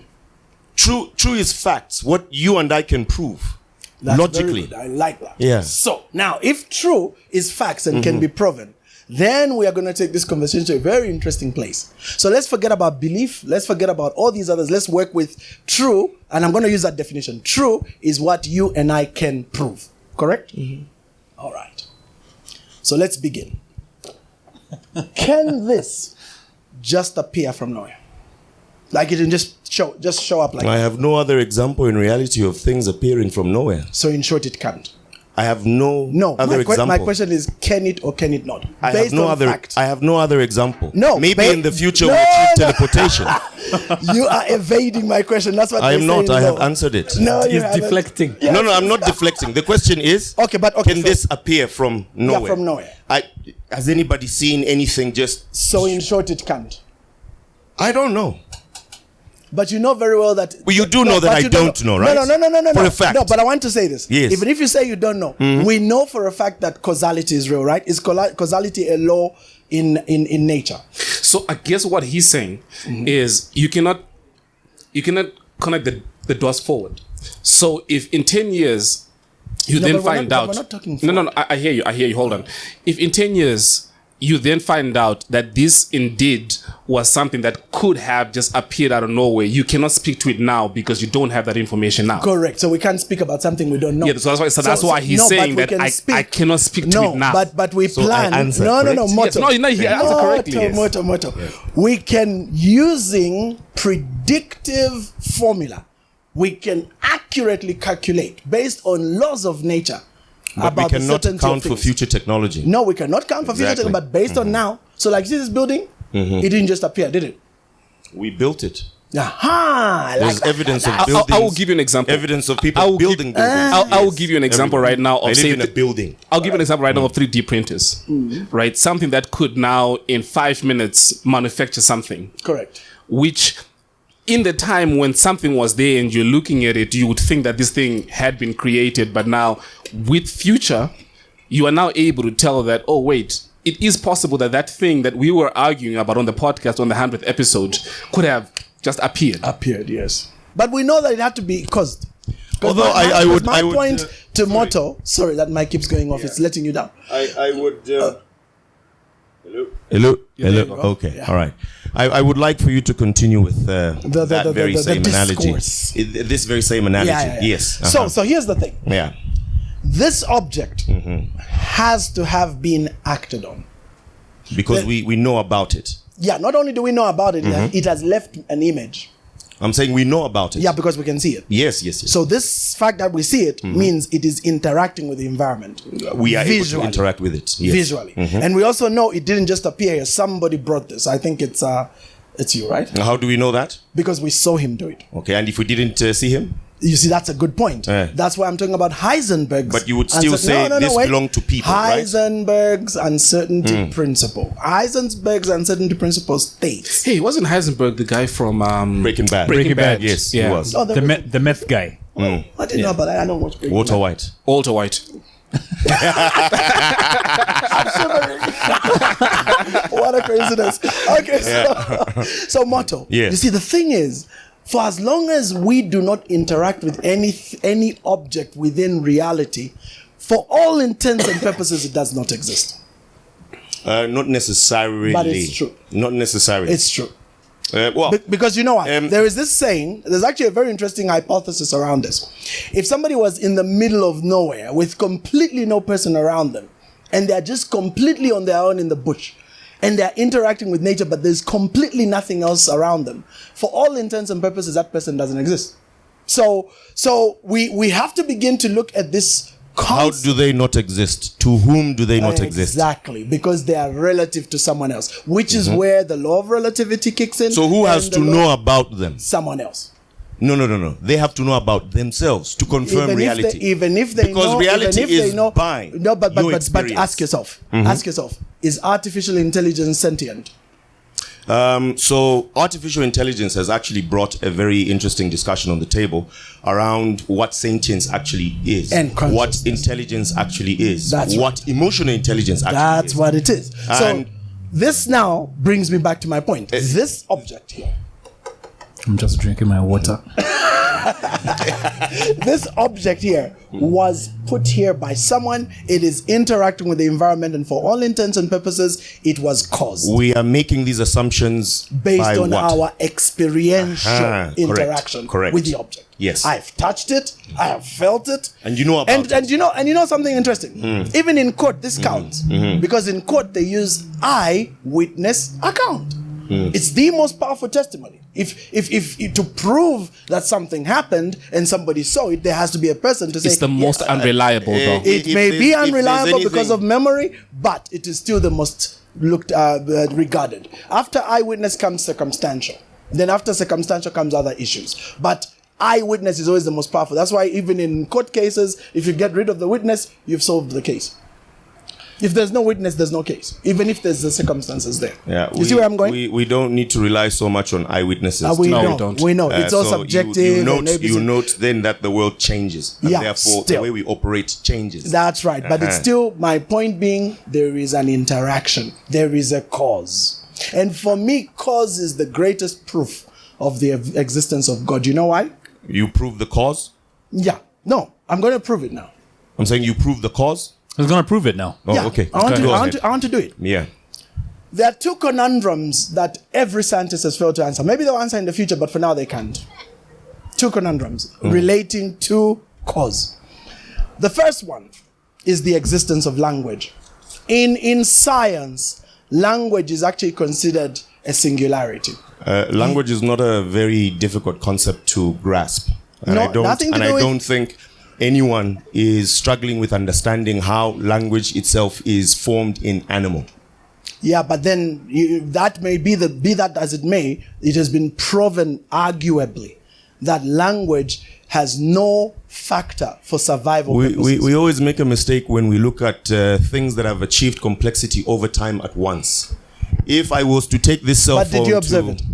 You see, that's what I always tell all these scientists. If you say over time, I say, did you observe it? We observe over time as No, we but go. did we observe this so-called overtime? This Where millions we of have years? data trails Yeah, of even if what we have happened yesterday. Yes, but That's how on we're what able base- to on predict what even the basis- weather. On what basis does the data trail speak? On what basis? Everything that happens leaves a trail of data. Thank you. Yes. Thank you. Which Yes. brings me back to my point. Language does not fit the caricature of development. It has no basis to fit into You survival. do understand that if there was no language, we would not have civilized. But the No, but question- Moto, can you let him finish Yeah. his argument on the language issue? Okay, good. Maybe let's hear what the argument is, then we come to you. language is one of the three greatest singularities that have occurred in civilization. I thought it was two. There are three actually. The first is the Big Bang itself. That's a singularity. Then the second is language. You know When what you I'm say saying? the Big Bang is a singularity, what do you mean? Because it is. You know what a not- singularity by definition is? A singularity is an event in time and space that brings about variables that cannot be predicted. That's what a singularity is. So in short, when you get to that point, all prediction goes out the window. There is no calculable means by which you A can graph. singularity, in short, is an end or a beginning. It is both. An end to a previous era, a beginning to a You new can era. never have both an ending and a beginning at the very same time. But in this particular case, the Big Bang was a beginning. I feel and so an end. dumb right now. Am I alone? Yes.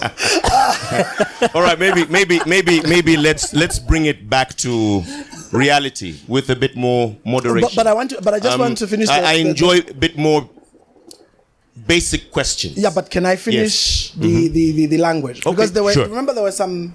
So language is one of them, and the reason language is so complex and is why it's such a big argument is because of the complexity of language, in every sense of the word. The Language is not anthropology- complex. It is. It is. And I mean, come on, machine code is a language. Do you Language agree is or not. disagree? Language And is that's not not complex. It's just ones and zeros. Yeah, Yeah. it's ones and zeros, but the point So is you need to understand the ones things and from their basic function and Yeah, but form. here's the Exactly, point. yeah. But my point is, a language only makes sense if you have a cipher. Do you agree or disagree? No, we need to understand what language is. Okay, Language but- is simply communication. Yes. Yes. So, but don't you agree that to communicate you have to encode and decode? True or not true? I think we're missing the point and kind of. No. Communication says that you have a message, you package it or encode it, you transmit the simplicity, that message, the simplicity and of then you language. decode. The simplicity of language is two animals exchanging information. So it's about them figuring out how they're going to exchange information.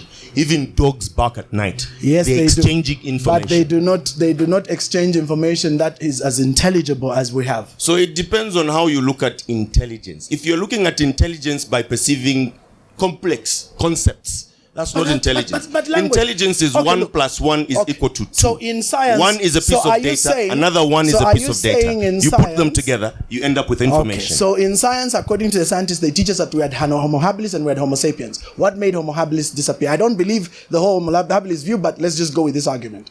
So what made Homo habilis disappear or go extinct, according to you? You know, we miss the point when we try to rush But to you- questions with preconceived notions. No. Moto, let you see, Moto, you know what Yeah. you did? You blocked me Yeah. because I was explaining what a cipher is and a decipher. And I said in language, you have to have a cipher. Why and isn't a he in decipher. politics? Well, He should be in politics. No, see, the problem with know- him being in politics is half the people won't understand him.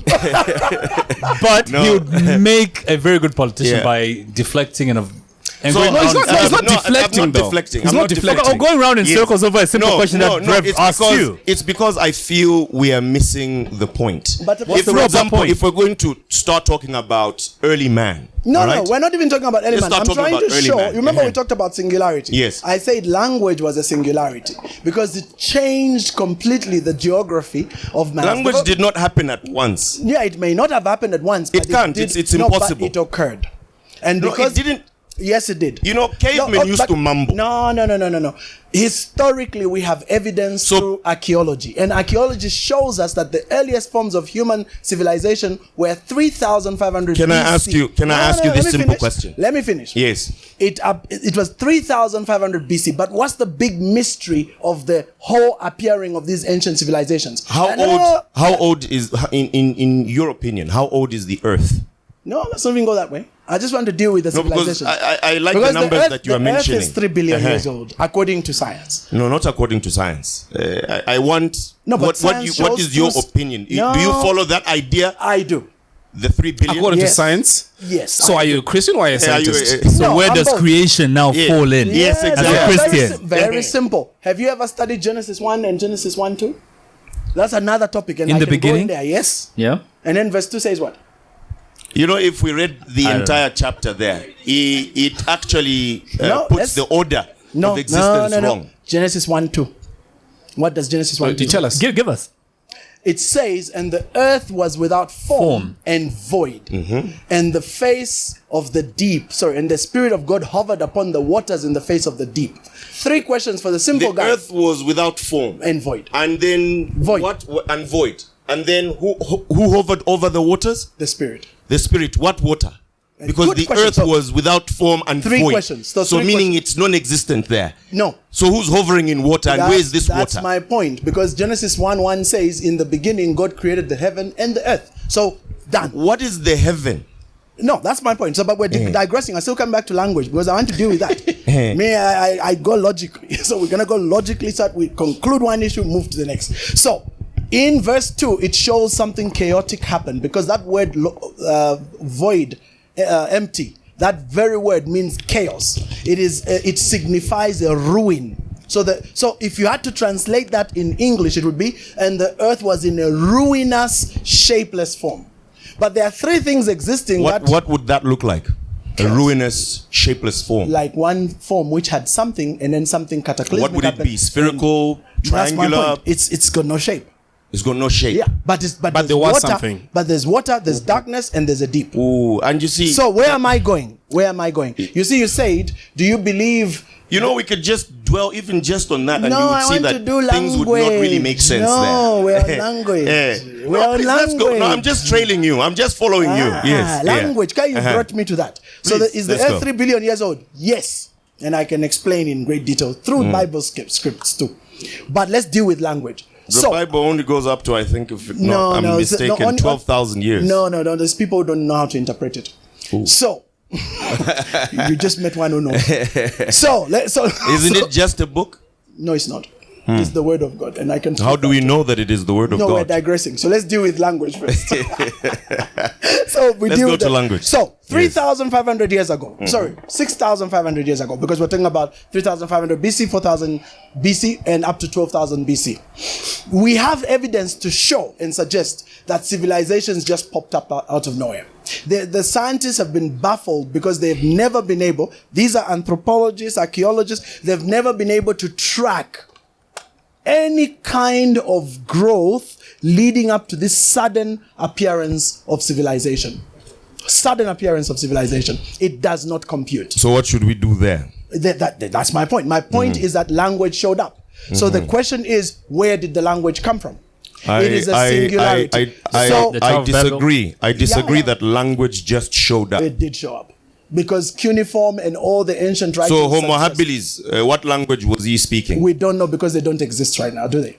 But we're talking they about communicated. times. No, but do they exist right But now? we're talking about times. You're No, purporting but the 3,000 point years is- ago. The people that lived 3,000 years ago do not exist today. Were there elephants 3,500 years ago? Yes, they were Uh-huh. elephants. So they are still there, not so. Walruses, they were called back then, maybe. No, but they were there. You see where I'm going with this? You look at The point- time scales a little bit differently. Okay, anyway, so Yeah. number 1, language. So number 2, the one that I find even more profound. Yes. For language to be understood, there has to be a cipher and a decipher. Okay. And the people listening have to have a decipher. That's why we can communicate and understand each other. If I didn't understand what you're saying, I What would would be be the hearing mumbles. decipher? The decipher is my past experience in recognizing the words, the cadence, the timbre, the sounds that you're making with your tongue. So and the those decipher are would be then the brain, understood correct? by the brain. Yes, but Yeah. the brain is short. programmed. You see where I'm going? Eh? It is programmed. By The brain- what? By the environment. Okay. You see where we're going? So now we get into this very interesting chicken and egg scenario. Chicken and egg. relating to? Which came first? Which came first between what and what? Between language and understanding. Ooh, hey, it's a very simple answer. Okay, I'm listening. Yeah. You see, you can't pit understanding and language. There's no correlation. I don't There know is. how to There is, my marry brother. them together. Motto. Because you see, let me put it this Motto. way. Just If give we me chance. brought it- Just give me chance. Okay, but if we Just brought give me it chance. Chinese. Just give me chance. Uh-huh. You see, you have to understand that as a human being, what you have is a brain.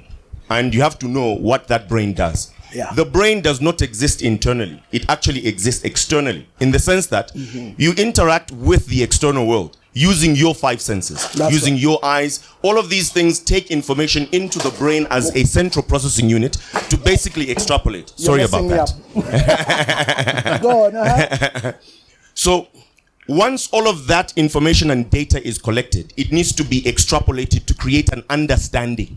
All right? What do you so the call that? understanding That is the process of basis function extrapolating. of the brain. So that Yes. extrapolating, what do you call And it? then when you go to language, language is a totally different idea here that we're trying to basically break But down. Motto, So language itself. my No, just- brother. Just give me some. No. But give me I some. just want to pin I you. think Pamela. let's conclude this segment. Yeah. Well, no, hold on. Let me finish. I like that. No, but Motto, you know what I'm going Yeah. at? That process you just mentioned, that beautiful process you described, Muchizungu, what do you call that? Isn't that deciphering?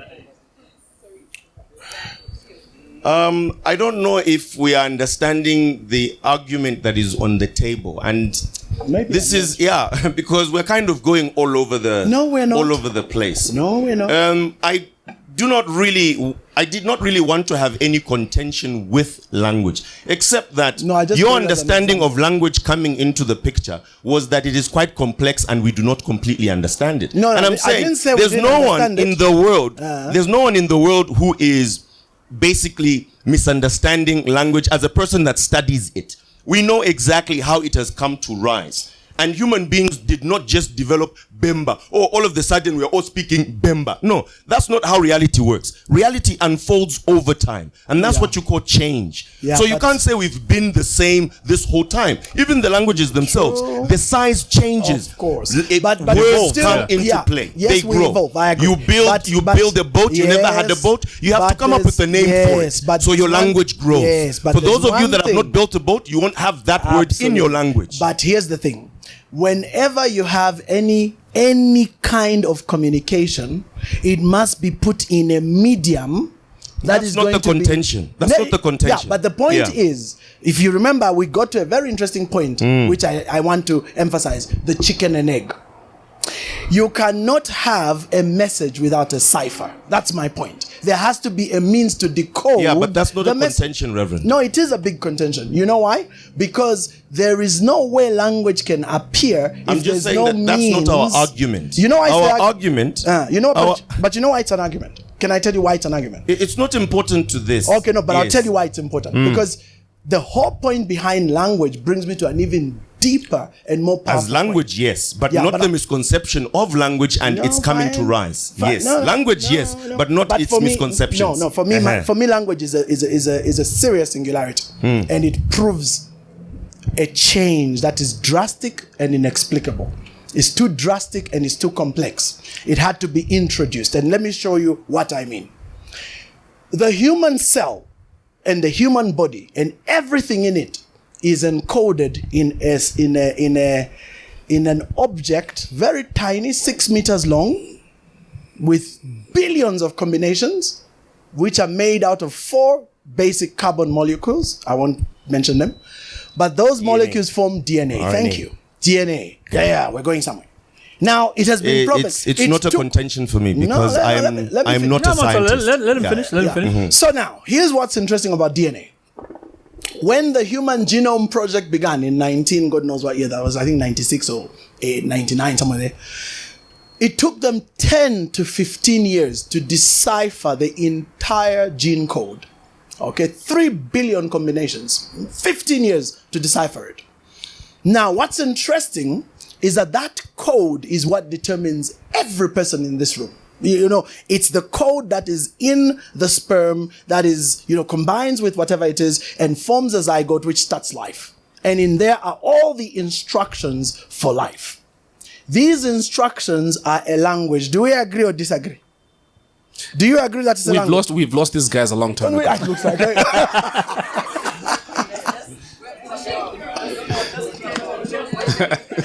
We're sorry, forgive These us. guys would rather We're hear about going- Mizukanji we're- and Yo Maps.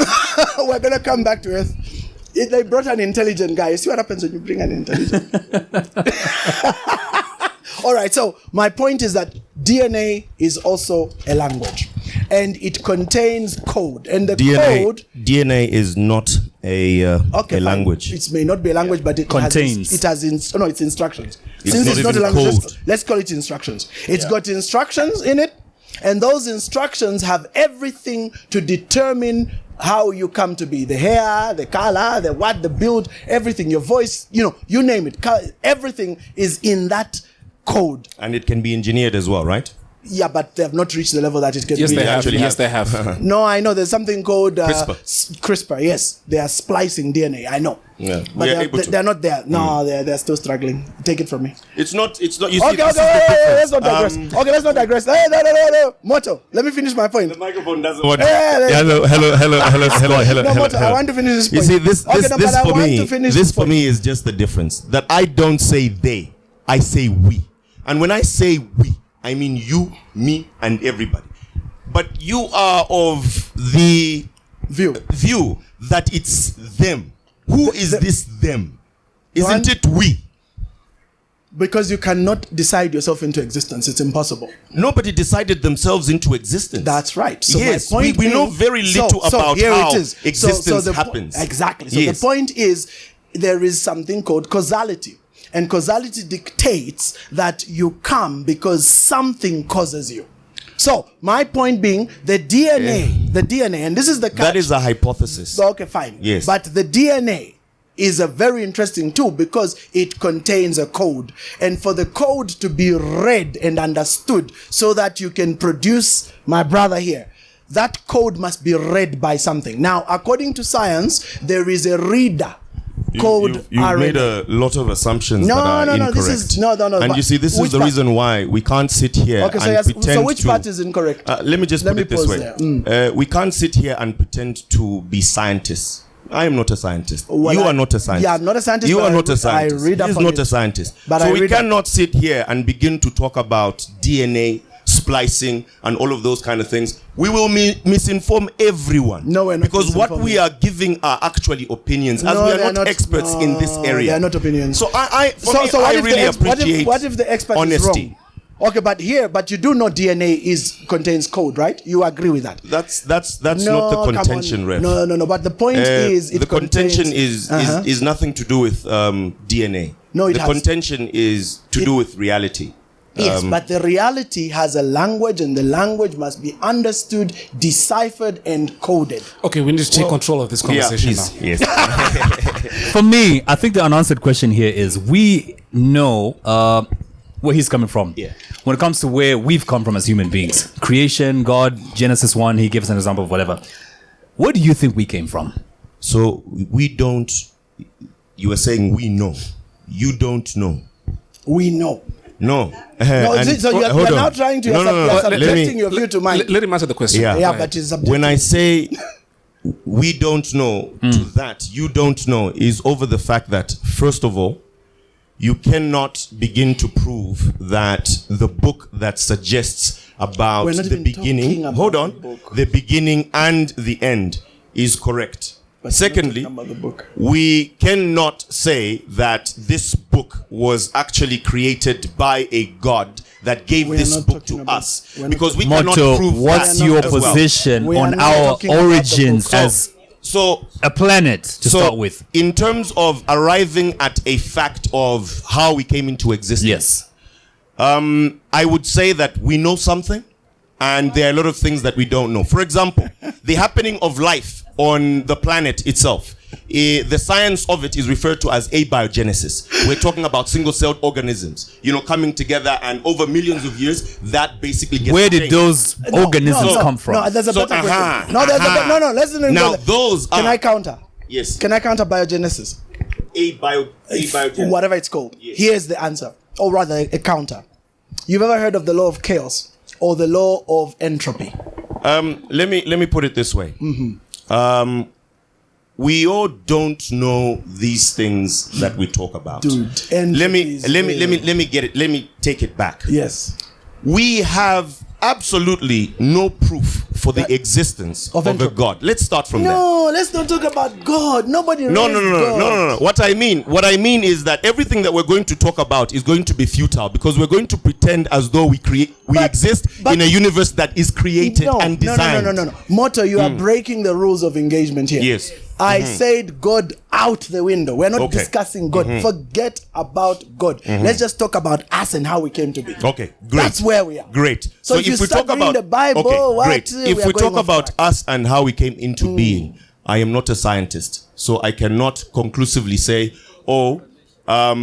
we came from another planet, that's it. or a biogenesis did this. I'm not a scientist, so I cannot conclusively say how we came into being.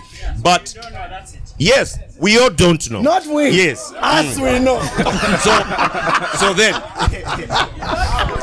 let's put it this way. Moto doesn't like peace. Don't want peace. I want problem. Let's put it this way. Let's put it this way. Let's put it this way. To say that we know things is to be able to prove things. And all we've right? proven them. So I have been asked the question of where did we come from, right? And I say, I don't know. Then you would tell me where we came from, right? Yes. Great. So I have said, I don't know, right? I don't know where Can we I came tell you from. where we came from? So you tell me where you came from, and then I will disprove. Because but before you do that, we spoke about this. So we spoke about this, if you remember, that the burden of proof is not on him, I'm enjoying the conversation. right? The burden of proof is if he's saying, look, I don't know where we came from. Reason is I cannot prove it. If he knows where we came from and he can prove it, I'm what he's basically doing is to counter what I'm saying. So let me counter what. So let me first prove. Me, I prove by way of language, and I prove by DNA. I'm going back to my DNA, and on the DNA, I'm going to talk about something called RNA. Do you recently remember we had these Ribonucleic acid. You remember those injections that we're talking about? We can't say names. And what did they say those injections do? Change your DNA. They mess your DNA and do whatever shanuko. So the thing about RNA is this, ladies and gentlemen. RNA is a cipher. And this is what's amazing. If you remember the laser disc reader on a CD yeah. player. If the CD is the DNA, the RNA is the reader. Right? You see where I'm going? Now, the big question, back to the chicken and egg, is where did the reader come from? Because you have to have a reader to read the message to produce the object. And we know that the law of causality clearly states nothing comes from without. Everything must be caused. So the question, which came first, the code or the reader? from where? Thank you. That's the end of my conversation. Answer that question. But from where? From For where? me, God put the reader. Simple. And God who created is, a complete who is this being. God, or what is this God? Okay, let's begin. Let's go there. Yes. So now let's first discuss intelligent design. No. Yes, because before I go to God, let's deal with intelligent design. Yes. When you look at everything and how it works in the universe today with precision that is more precise than precise itself. Yes. We can say that the universe was created. Right? For me, the evidence shows. Yeah. So that then somebody had to design. So it. then the question is, what is this that created the universe? So now let's go into that. So let's begin. How exactly do you determine that creation or an object like this one exists? By interacting with it, not so. We talked about that thing, eh? Yes. It's We called an interact with AirPod. it. Huh? It's called an AirPod. Yeah, AirPod, yes. I don't own one. Come here calling it a camera thing. Yeah, that kind of thing. Ruth Ronnie lost that and she went crazy on Facebook. You saw that? She had a free She lost her mind. Okay, let's use this cassette one. Now let's hold it. Okay. Airport. Let's give it some credit. So this camera thing, AirPod. has a designer because we are interacting with their creation. That's the only proof. There's no other proof. We can't say that has a designer because we are interacting with it. We say it has a designer because we know of it. No, we interact with it. This is why he said they are what? AirPods. AirPods. Yeah, but he uses them. And we know And then that do you know something people else? make AirPods. Yeah, but do you know what Yes. makes this even more powerful? I love this. This thing has intention of design. You can get them at right price, right? There you go. How much? There you go. Oh, nice. I need a set. Originally, how much are they going for? 2,000 Black Friday, 1,000 kwacha. I want a set. Okay. Do you have the ones that have plugs? These things fall out of my ears, bro. The ones with the rubber. Okay. Also, so you give me the ones that don't fall. Okay, as you were. Okay, wait. As you were. Yeah. Wait, okay, so this thing has the AirPod. Sorry, this AirPod has what? Intention of design, right? If you look at these two things, you can tell each has a purpose. Who put the purpose in these? The designer. So you don't just have a lump of plastic. It has a deliberate function. Give me an example of something that is not designed. Nothing. Everything is designed. So if nothing is not designed, we then cannot begin to purport that design is by design, because we know nothing else except existing in this reality where it is this way. No, but we do have chaos, and we know that the law of chaos. But chaos dictates. is only chaos presently. No, but it always has been. It's only It always has- chaos no, no, no, no. presently. It always has As you been. go We over have- time, no, you we- establish patterns in chaos. No. Hold We on, have Kalenga. fractals, yes. Hold on, Yeah. Rev. Yeah. Hold on, Rev. Hold on. Yeah. Kalenga, go ahead. Where's your confusion? No, I'm just amused with how he speaks. He sounds like the architect from The Matrix. And then who do When I you sound like? said you're bringing an intelligent guy, I didn't expect it's going to be this. Are you following his argument? Yeah, I am. Let's go. No, it's a good argument. Very good. Credit. At least we're having a proper. Let me just say this. It is not necessarily opposition. It is not necessarily that there is some sort of a fight. No. The world is big and with so many concepts. And we are learning human beings. And this is agree why I with said in the beginning that What's I the am word? basically a scholar of life. I don't go about making conclusions over things that I don't know. I would like to humble myself and work to understand those things so that I can acquire actual knowledge and forgo beliefs. Because where I am forced to believe, then there is no information for me to follow. If I held my hand at the back and I said, I have an apple, you don't know. So you would be forced to believe that I have an apple if you know me. But if I showed you the apple, you would know that I have an apple. And for me, that is simply where I rest. So here then comes... Where we don't know, I simply hold So here back. comes the point of what I call subjective learning. Even though we may be subjectively learning, we are objectively in an open and pre-existent interactive environment. And this environment gives signals which come in the form of sound, sight, taste, and all these other points. And from those, we're able to deduce and therefore form a basis on which we call reality. So for people like myself, I had the privilege, and I still hold it, I agree with you, I still hold the privilege of being a learner. When we started this podcast, you're not here, I told them that I am a skeptic as well. So a lot of skeptics are sitting on this chair. The difference between... I've actually, sorry, Rev, I've actually noticed that you are quite the skeptic. I even wonder if you are completely what one would say Christian.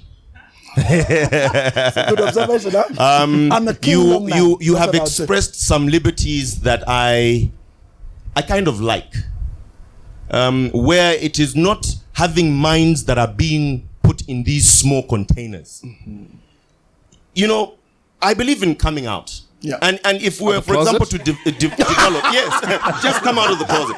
If we were, for example, to develop as Zambia, yes, we were to develop as Zambia, we would need to be a bit more expressive. Agreed. We would We are need to very be a locked bit as a more society. free in the way that we actually think. True. Because we cannot be enterprising if we are existing in small boxes and Agreed. factions. Agreed. We just fight amongst ourselves. No, I agree totally. And You on know- you that, know what? I have to agree. So just Yeah, that's fine. No, I agree with you totally, and that's one of the reasons why I think Kalenga and a few followed me on my page. Yeah. My page is the noisiest page you ever find of a clergyman, because I allow divergent views on my page. You know, a lot of people even get surprised. They go, "I thought you would have already blocked me." I said, "No, I don't. The only time I'll block you is if you actually just start insulting and belittling people. I think you can intelligently debate without having to insult and disagree. Absolutely. Just disagree. I say I disagree with you on one. I two, and my three. friend once said, I think Rev is on his way out. No, for your information, I am not.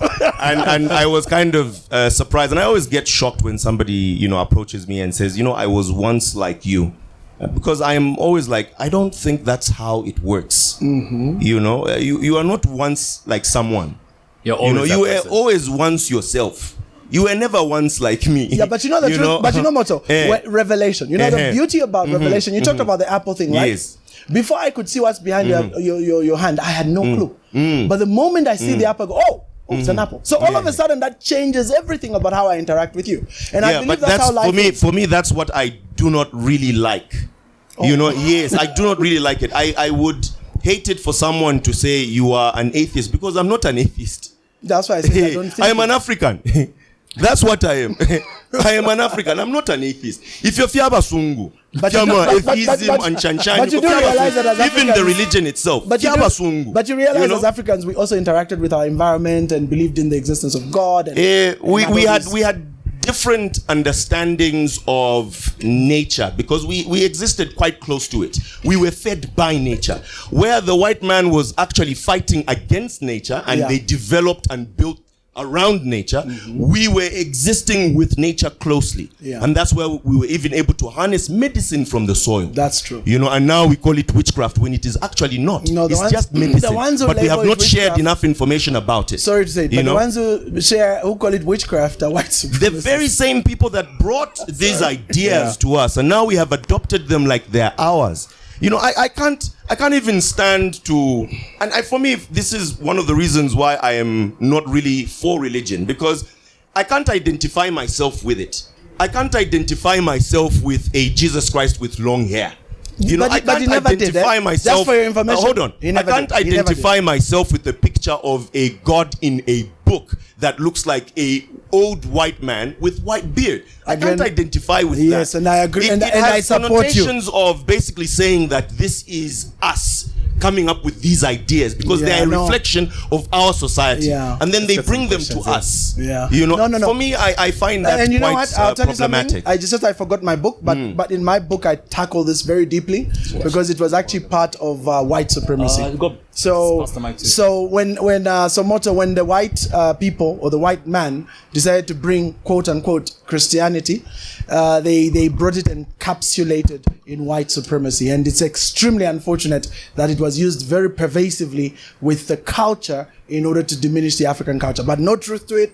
And thank God for people like ourselves who are now awakening to that truth, The woke. and changing. Okay, there's a question. Go ahead. Please, bro. Please stand. Okay. Sorry, that was a really long discourse. Let's go back to life now. We're back to the ground now. All right. Thank you so much. So my name is Tandy. Tandy. That's a female name, bro. What's going on? No, it's not. Depends. Anyway. Okay. So my question is a little bit of background. So I do believe that each and every person has something that they believe in, correct? Whether you put yourself as an atheist, Christian, non-believer, or in any form that you would like to exist. Yeah, it you forms always the have basis of it. something Yeah, that true. you believe in. Very So true. my question goes back in the time, and I believe as Africans, we do have a spirituality that has always guided us, and even from our forefathers, even before Christianity was introduced, we did believe in something. That's right. That has now been made to be seen as evil, perceived as evil, because the white man Said so. Yeah. And my question really is, can one be a Christian but still believe in the ancestors and the spirituality that Africans have? Good. Very, very good question. I love it. Do you want to get another question and then you just No, I answer want to them do at one once? one at a time. Okay, that's fine. I forget. But I'll get so caught by the second question. Yeah, that's fine. Yeah. So I'll try and make it shorter, Tandy. So here's the thing. The problem with the label Christianity, in its stricter sense, is that it carried with it always the flavor and culture of the people that introduced it. So if we go all the way back to the beginning, we know that Christianity, let's use that name for the sake of being on the same page. Christianity went to the Jews first. And so the Jews then took it to the Gentiles. We were basically Romans and such people. And what you notice is that when they were taking it to the Gentiles, there was this tug of war. It's right there in the Bible, between separating the message of Christianity from the culture of the people that carried the message. And so the first war was Judaism. So you find Peter and Paul at one point actually have a go at each other in the Bible, because Peter, when with the Jews, was being kind of cowardly about it and being compromised and trying to make the Jews, the Greeks, circumcise and start doing all these traditional things that were Jewish. And so Paul then has a go at him and says, you're being a hypocrite because our message transcends this culture. So I'm using that as a template because I want now to show you the danger that occurs throughout history. Every group that got this message inevitably infused it. In theology, it's called syncretism. Syncretism is the tendency to take components within the culture and infuse them into the liturgy and general beliefs of that particular faith. Specifically, small words. No, but that's the word. I'm trying to think of a smaller word, but that's it, syncretism. So, but they can Google it. So the challenge now is that when the whites, which by the way, I must correct something. The gospel came to Africa before it went to Europe. So if you go to Ethiopia, you find a very old Christian faith dating all the way back to 100 AD. So the first Christians, if you like, were actually Ethiopians. And that's why the Ethiopian Coptic Church is so rich. They have a very rich heritage. The Ethiopians did try to spread that around the other parts of Africa, but it really didn't work. Although they did try to spread it. That probably explains why Kidist is here, right? Where is she? Anyway, so like I was saying, right? Yeah, exactly. So you caught now that. I caught it. Imagine after 10 minutes, like now I get it. Took a minute. You know what I mean?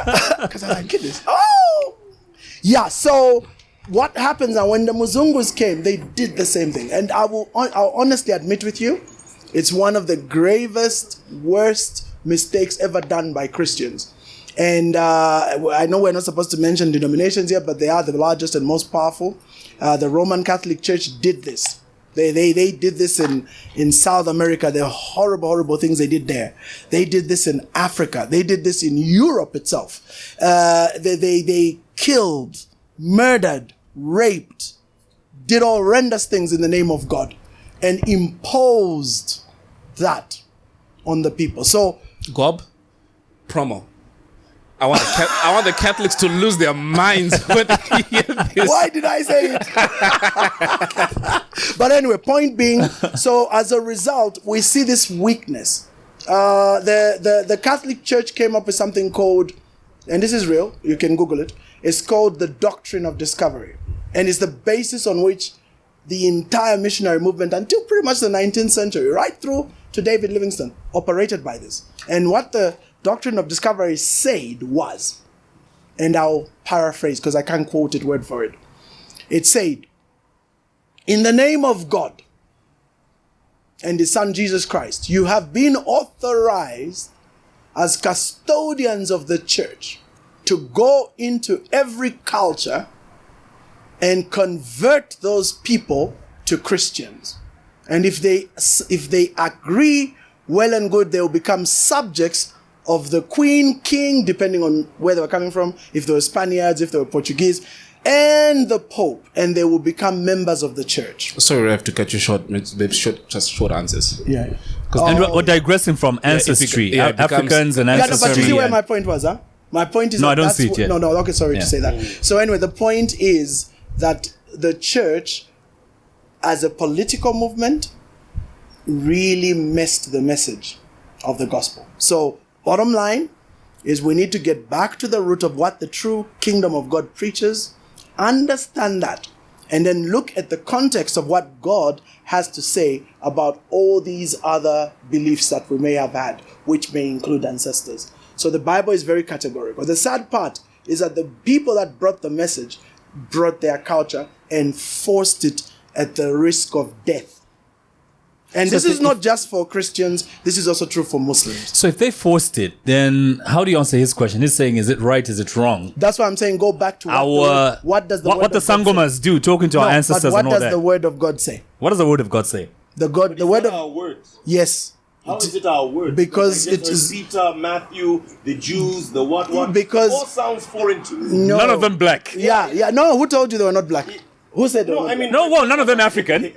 No, but who told you they're not? But who told you they're not African? Even if they were African, we know nothing about them being African. Yeah, but you know why you don't know anything about them being African? So- because the history that we learn today was changed by the conquerors. So we have to revisit history to understand the root of who Africans are. So what we know is incorrect. What I'm saying is history has been tampered with. There is a saying. Let me put it this way. There's a saying. No, there's a saying. Yes. There's a saying. It is Chinua Achebe who said this. Until the lion learns to ride, the tail will always glorify the hunter. Yeah. So we need to revisit our history. So And some of us have been doing a lot of revisiting, by the way. So these revisions, I find them quite problematic because he asked a very important question, and my answer to that question is simply be an African. Yeah, but what is an What? but what is an Talk to your African? Be an ancestors. African. Yeah, but the question is Be an African. yeah, but the question is the question is what is an African? You see, Nick, an African. Bring that mic quickly. An African. Wait. Thank you very much. Thabo Mbeki wrote a whole piece about being an African. Go ahead, Moto. It is a very the answer is very obvious. An African is a person that is born in this land. So would a white Afrikaner be an African? Yes, he's an African. There you go. So that Yes. then begins to So bring that's the why factor I'm of saying culture. be an African. All right? Meaning be you. Yeah, but you according to who? Oh, let him be himself because According to who? I prefer to be myself. According to who? According to myself. Can it be according to anybody else? No, you can't be yourself according to yourself. You're always a reflection of the environment you're in. That doesn't really matter. What I'm It saying to him does. is that I would like for him to be an African and appreciate his own roots and understanding of nature. According and to- begin from there. According all to- these other things that may have been given to you by force. Be cautious. But Why you- are you but giving even- me but even this? your What culture what is by this? force. Ask yourself. Being an African means claiming to your heritage. Being an African And means identity. being a thinking being. Being an African means being present in today and joining in the building and creating of Zambia. Which For is me, that is what matters. Zambia is a creation of the colonialists. You see, even when we label ourselves as Christians, for me, I find it very hard. I don't label myself a Christian. Well, Zambia is a Christian nation. That's what they Yes, say. I find it very hard and very restricting in how you would want us to achieve, for example, as well, maybe going to the moon. There was Professor Muyunda, remember? Yes, exactly.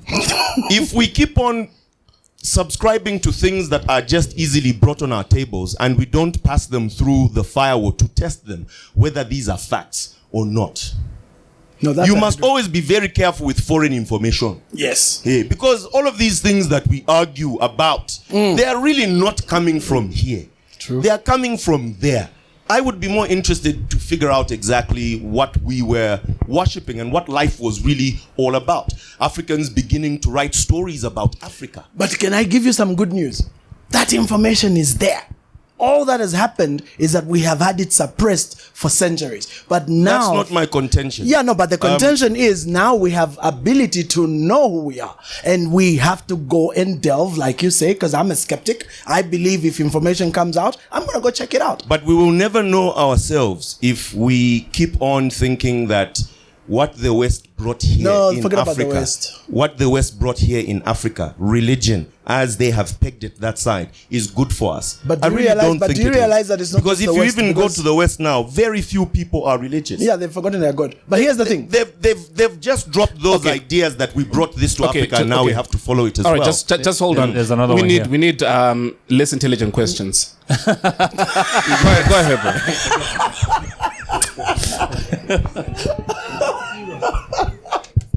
That really changes the tone. Should I start? Yeah, please do. Okay, cool. He wrote it down. Wow. All right, let's go. That's how serious the question Yeah. is. You just indicate who it's directed to, eh? All right. name is Preston, eh? So Your name is who? Preston. Christian. Preston. Oh, Preston. All right, cool. So for Elson, I just want you to say yes or no. Were you quoting Dan Brown when you said, "We fear that which we do not understand"? I don't remember. Just blurt it out. And I know I read it somewhere. I don't know. I don't remember where or who. Okay, that's the Da Vinci Code, Dan Brown. Is it one now? Da Vinci Code, the Dan Brown. Okay. Motto. Okay, so have you ever heard the song Patience, Damian Marley? Patience by Damien Marley. Yeah. Okay. You have, eh? Is that line where he says, the average man cannot comprehend most of the things that he chooses to speak of. Say what? The average man cannot comprehend of most of the things that he chooses to speak of. 100%. So you do go by that. Say what? You do go by that, yeah? I go by many things. It's a yes or no. Yeah. He says yes. Yeah, okay, cool. I have to be careful. Just don't say yes to things you don't understand. Yeah. That's true. Yeah. Go ahead, Preston. And then, Rev, Okay. you mentioned something. You said, emasculine men are a disgrace. Yeah? Could you please qualify your assertion? Sorry, could I please do what? Qualify Yes. why they're... So no question for Kalenga? No, it's there's fine. actually another for Rev. Again. Okay, okay. Go ahead, Rev. Please keep it short. I'm trying. You know, we live in a world where what's it called? It's called moral relativism is such a big thing now. You know, there's nothing right, nothing wrong. Everything is kind of whatever you want it to be. You know, for me, that's a formula for chaos. There's a reason why. I believe it was Frank Herbert, although it's disputed, but I think it's Frank Herbert, quoted a certain statement, which is from the book Dune, which I love. He said, bad times create strong men. Strong men create good times. Good times create weak men. And weak men create bad times. And the cycle continues. As the cycle continues. And for me, that's true. It is, so whenever, I listened to Professor Woodman, I'm keeping it short. I listened to Professor Woodman the other day say something that completely blew my mind. You know, in America, there's this whole thing, blacks and racism, institutional racism. It's a big deal right now. Part of the Black Lives Matter movement and how blacks are being... But Professor Woodman chose to completely dispute that argument. And he raised such a powerful point. He said, if you study the history of black people and look at the facts, they show that in a time when blacks had less opportunities, more oppression, under Jim Crow, under slavery, under terrible, terrible circumstances, they thrived. And this time, when even a cough gets a lawsuit, when people can't even call certain people terrorists because they want to be correct, politically correct, we have absolute weakness all across society, even in the black community. So in short, this so-called affirmative action and giving opportunities to the marginalized is just raising weak men. And unfortunately, that's what we're seeing. Weak men leads to... Very contentious. Yes, extremely. I'll be shot for it. Putting things, Rev. And quite a number of people can be up in arms. Yes, I know. For such views. Agreed. Because we cannot absolutely say what makes a weak man here. Because I would really like to understand what people think what makes a weak man. It can even be what makes a weak woman. But basically when we say what makes a weak man, it's not a man. For me, I don't look at it that way. What makes a weak man? What makes a weak man? Should I answer that? Yes. For me, what makes a man weak is their inability to rise up and be the leader. So now we're going to use the book you don't like, but in that book, it says categorically and clearly that men lead. they are the heads of the home. Now, what does that mean? That doesn't mean they are barking orders to the women. That's completely not what it means. What it means is they provide direction. They provide leadership. They provide a point. What if it's the woman that is providing leadership? Yeah, so now let's go into that. So if the woman is providing leadership, it then means she's the one wearing the pants. And if she's the one wearing the pants, that's not a marriage by definition of the Bible. Therefore, the Bible then would be wrong. That book that you said I do not Wait, hold on. There you go. Yeah, you were saying? Sorry. Yeah, the book that you said I did not like, which is incorrect, then would not be correct in this particular instance, because it is not by default that a man is a leader of the home. No. Oh, no, but this is the design as made by God who created. And you see, this is where He we go created wrong the and other people institution. feel oppressed. Okay, so the question is, Yes. who created the institution? What do you mean who created The institution of marriage. Did people. Yeah, but according to the Bible, he's the one who instituted, decided with Adam and Eve. We can't prove that. Yeah, even if we can't prove it, it is done in the light of how him. do we bring it onto the table if we can't prove it? No, but the point is, it's carried out throughout culture. Every culture has that. Let me make this point. And then here's the point. Let me even go make this further. point. No, let me even go further. If you look at the nature of men, historically, let's use historical factor. Men always did three things. Disagree. Is it on? Yeah, it is. Yeah, it is. Okay. Hello? Just knock it out a few times. Hello? Try Again? again. Hello? Yeah. There you go. Yeah. Men have bestowed themselves the leadership position by physical force. Yes, because You know, they're when you stronger. look at a man, you look at something that can basically attack you. Yeah. When you're standing as a woman.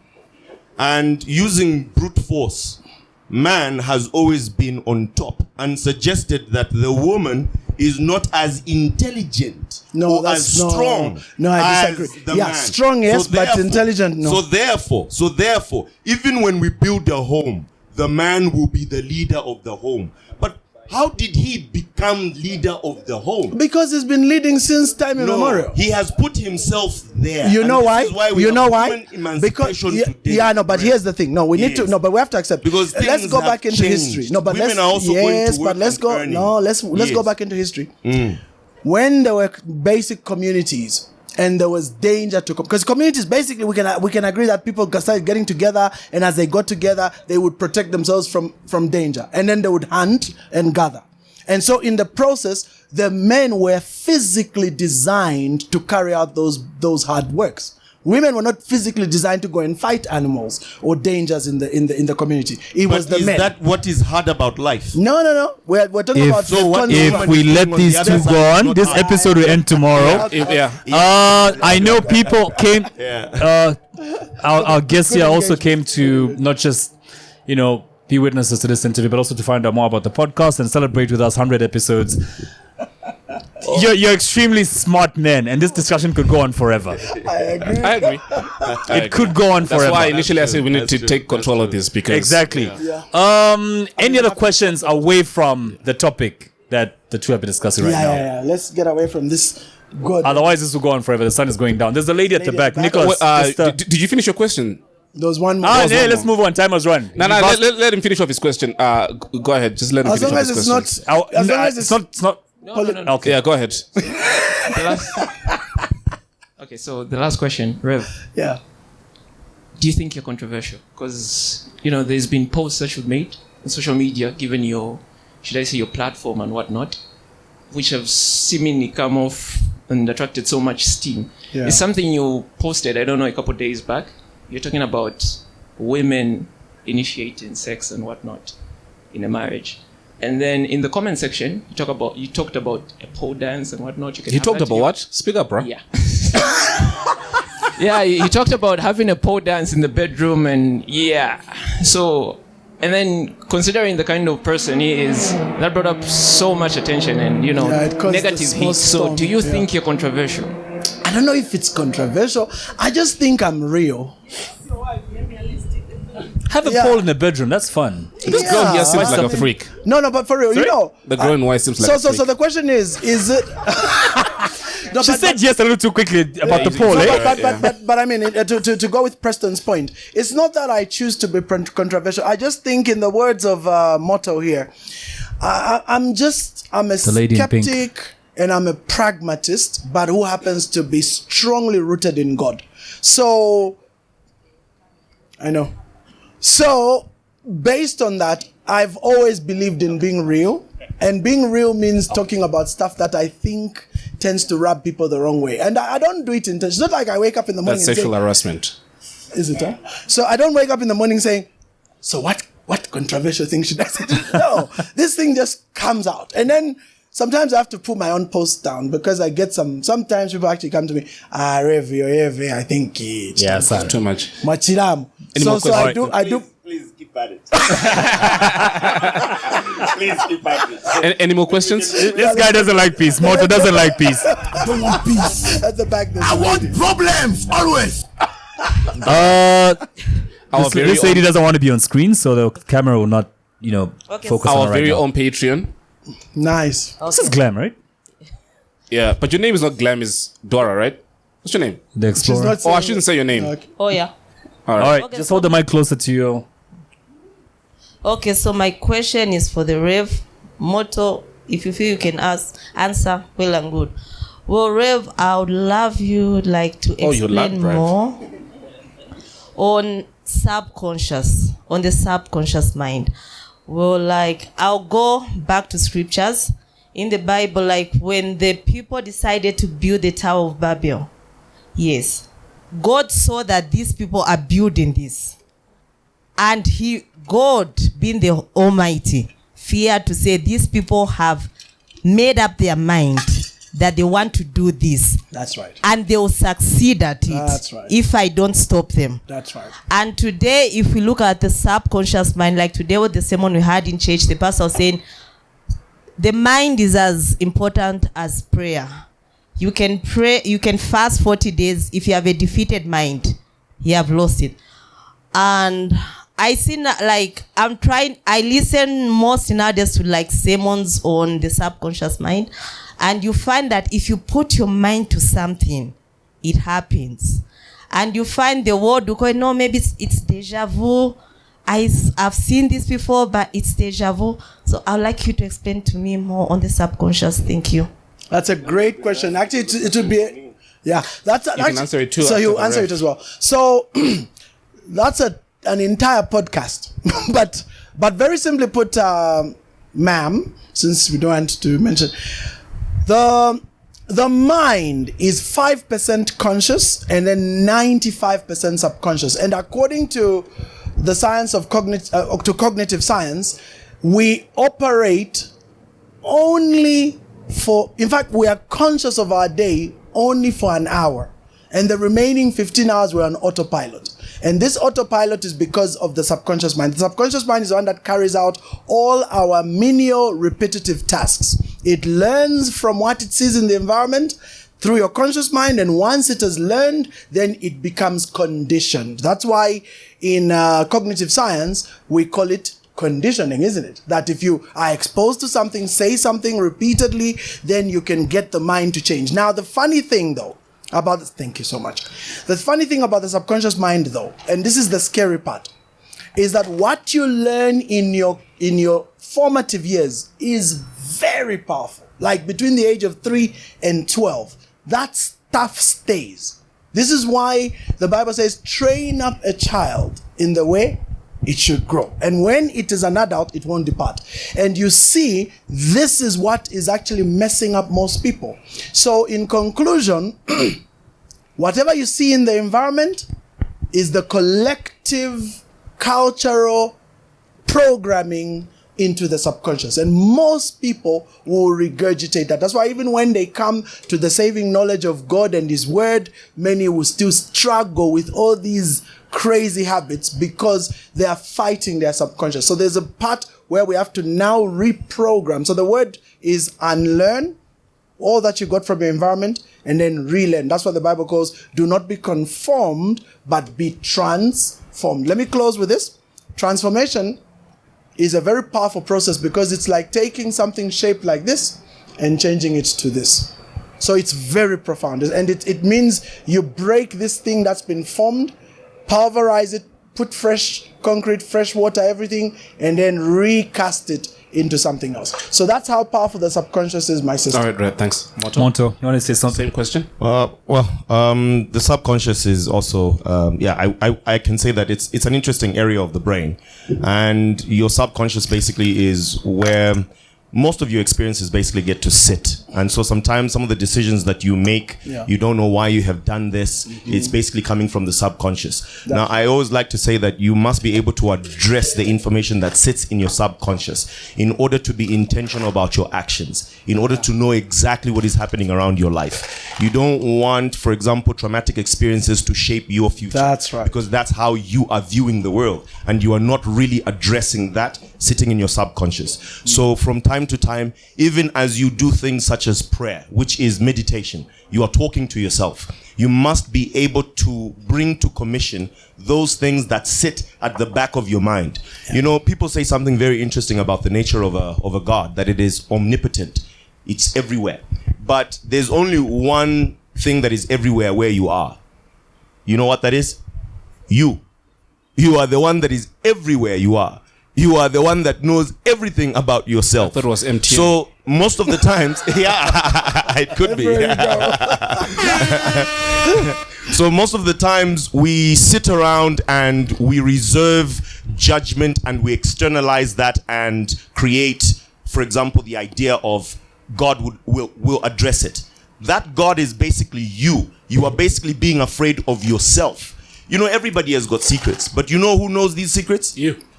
So you are most afraid of yourself. So therefore you externalize that and turn it into God, and then you say these will be sorted out later. No, just learn to go back into your subconscious and fight that battle. Spend some alone time, be reflective, even as you do prayer, which is meditation. Learn to speak to yourself properly so that you bring to the fore the things that are actually pressing you in the real world. That way you will have intentional interaction in the world, and accidents are less prone to happen for you.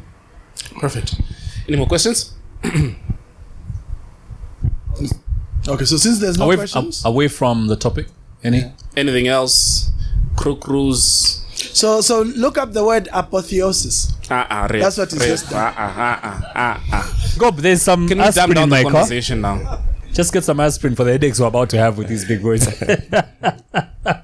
Yes, as for what? No, let's not indulge him. How long have we been running now? Apotheosis. 3 hours? 2 hours 30. 2 hours 30. It's gonna be the longest episode. No, it's not. No, you just chop it. No, we don't. No, we don't chop shit. Don't chop. No, we don't chop nothing. I don't circumcise it now. No, but it's been great. I want us to have a coffee. Oh, yes. Let's Oh, do yes. a really long conversation. Oh, yes. No, you two at one table. Yeah. I would love. No, to it'll be I'd fun. love The to restaurant fly to on kick the them wall. out. The restaurant to kick them out. So did I pick a good one this time? Yeah, you know. No. this time, This for me. Yeah. That's the kind of man you needed for that conversation. Yeah. No. No, he would. Oh man, he would have raped that prophet. What's his name? in the ass. I'm not saying anything. At least I'm sure it will go. Yeah, no, I'm not saying.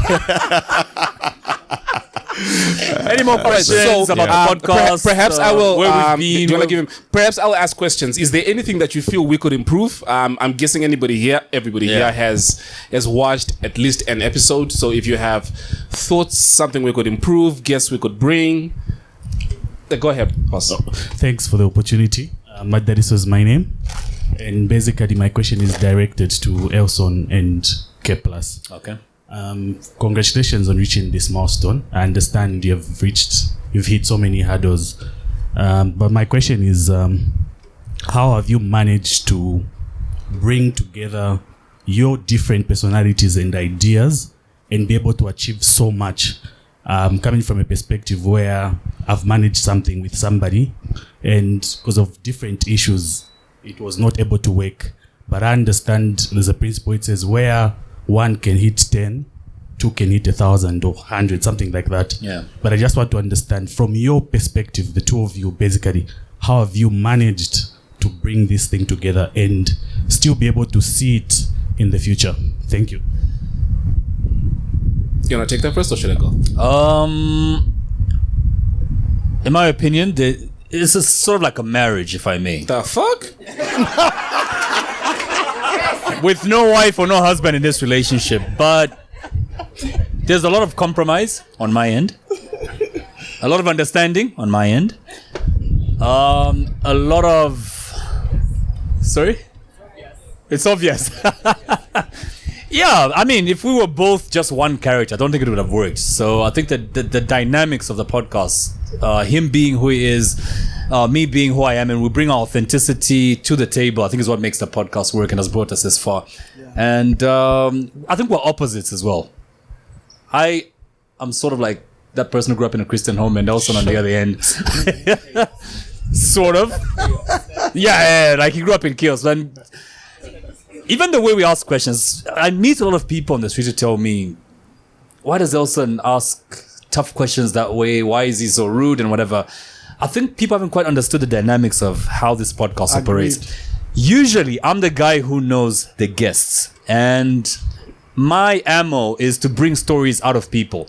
Elson's ammo is to, see through their stories and bring out questions that our viewers probably have.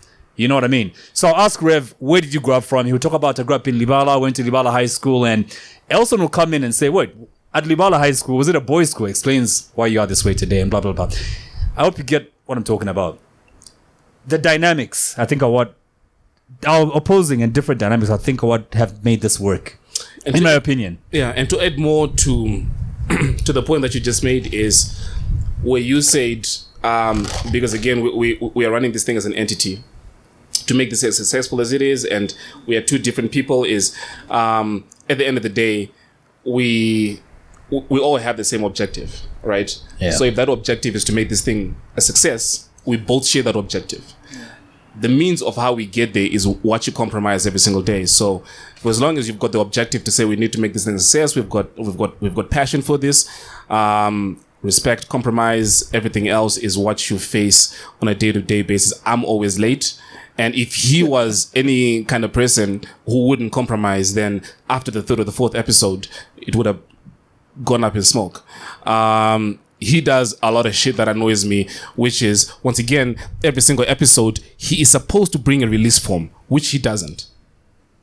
And I compromise. Yes, there you go. So there's a lot of back and forth and compromise. There was another question. There was a question somewhere there. Oh, okay.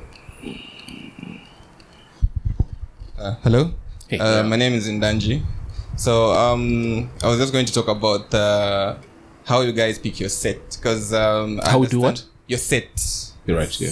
What's happening right now? I understand Lamek is gone. Martin is gone. Those guys were really pathetic at how they did their stuff.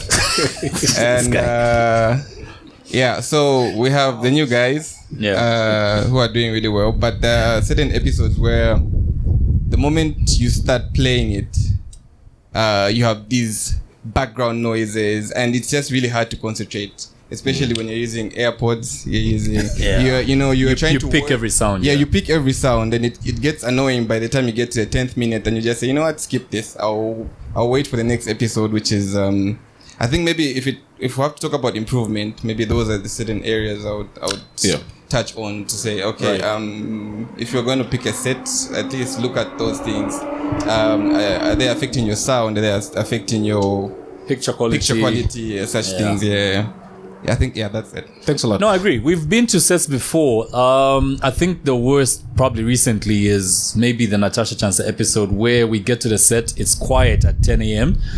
and by the time the guests are arriving at 12, we didn't know that neighborhood actually traffic builds up. There's schools nearby, parents are coming to pick up their kids. So, and also on that same episode, there was the Esther Lungu case happening right like two gates away.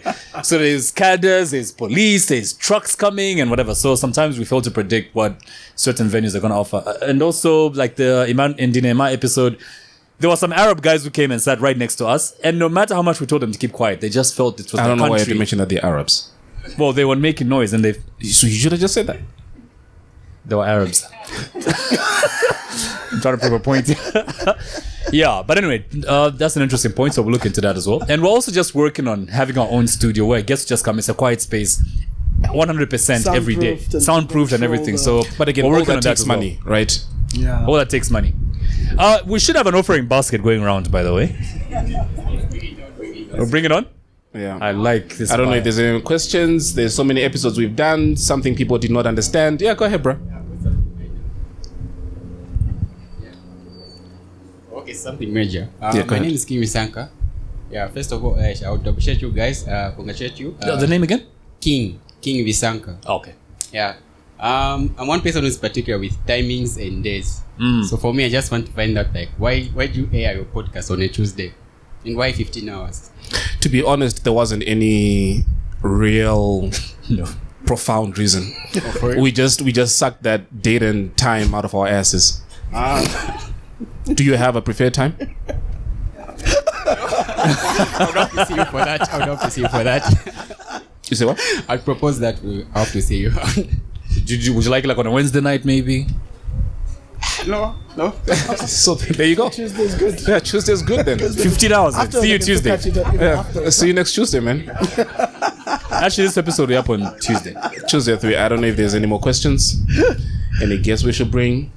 Any questions we should ask? Yeah, go ahead, man. Alright, so my name is Bobby, and firstly I'd like to congratulate both of you guys for reaching 100 episodes. Thanks, Because Chief. I was looking back in time and looking at things like you guys have done this for like 2 years. Yeah. So firstly, my question is, how do you guys pick your guests? And the other question is, how hard or how easy is it for you guys to like come up with a guest and say, okay, this is the person we're going to have on a particular day? Thank you. I'll tell you a funny story. So it's a mixture of 3 things. Of late, we've actually had guests call us. Here's a fun fact. We've had 3 ministers, or is it 2? 2 what? We've had 2 ministers, right? The ministers actually called us. Right. Of all the ministers, including Gary Combo, they've actually called us and said that we want to come on the podcast. Wow. So that's the first type of guest who call us and say we want to do this. We see if they'll be interesting or not. It's got nothing to do with how famous they are or how popular they are, but are they interesting? Can we have a conversation? The second is people that we feel are interesting. So we reach out to them. Hey, can we have a conversation, etc., etc. And the third, you'll not believe this, his wife is the one that picks the guests. Wow. Yeah. Because Elson and I, to be honest, are rarely on social media. So I actually hear what's trending from Elson if he catches it. But normally, we're rarely on social media. And we don't know. Coach, whoever, Nkowani. I have no idea. You see what I mean? Yeah. A lot of people on social media we hear about from my wife because she's always on social media. So she's the one that tells us who the guest. So if there's any from Muzukanji, if there's any... I didn't know Muzukanji until my wife mentioned anything trending, his wife Yeah. is the one that has suggested that. Wow. Yeah. Pretty much. Wow. Yeah, there's a question there. Actually, there's 2 more. Yeah, my name is Chapemba. Hi, Chief. First and foremost, congratulations for the 100th episode. Thank you. So, are there any memorable moments from both of you? Any memorable moments? Such a blur now. If there's something that's quite memorable about the podcast, and maybe that propelled us, and we saw an increment of probably like 40,000 followers in a day, was the Yo Maps issue. The Yo Maps issue. Yeah. Let me tell you something. Thank you for bringing that up, and thank you for bringing up Yo Maps. So here's the thing. Do you remember the Yo Maps issue? Yeah. Okay. What happened after the Yo Maps issue is we started getting a lot of calls. Again, I'm going to get into trouble again for this, but I'm going to say it. So we started getting a lot of calls. By we, I mean him. From Yo Maps saying, can you guys retract that statement? Yes? Yes. I said I wasn't going to because it wasn't true. And so they note, I don't know if this to be true or not, but what I think happened is the more they spoke to us as a unit, I was going to be the asshole, and so they spoke to him. And if you noticed that there was an infamous picture of Yo Maps and Kidist of a makeup, I wasn't there, but he was. Yeah. Is because they figured out who the weaker one was. The more compromising one was. Yeah, So if I'm to pick any one of the memorable times, it would have been that. But it propelled us. Our numbers just fucking jumped. Yeah. Well, I remember that weekend we were at 60,000 followers on Facebook, and we jumped to about 100,000 in a day from 60. Yeah. Because everybody's wondering, who are these guys and why is Your Maps so upset about this 30-pin issue? And I had Kandeke threaten to beat me up, by the way. Yeah, Kandeke started looking for Elsen and calling him and threatening to beat him up. Yeah. Wow. It was an interesting week. Yeah.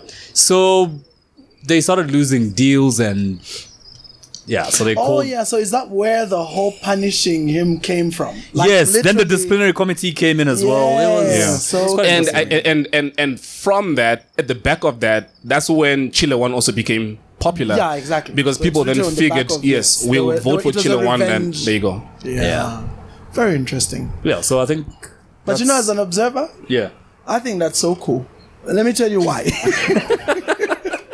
It's so cool because then you become, I would call it a benchmark in for lack of a better word, bringing humility into the industry. And when I say humility, meaning just learning to be humble about opportunities and everybody just appreciating what everybody brings to the table. Because sometimes certain individuals or certain people think they are the start and end of all. But one simple event on social media Can humble you. can mess you up overnight. And I think that's something, that's why even when we do what we do on social media, for those of us who are quote unquote influencers, I'm extremely particular because we have history, we have stories all over the world of socialites being overnight destroyed because of one very stupid, action.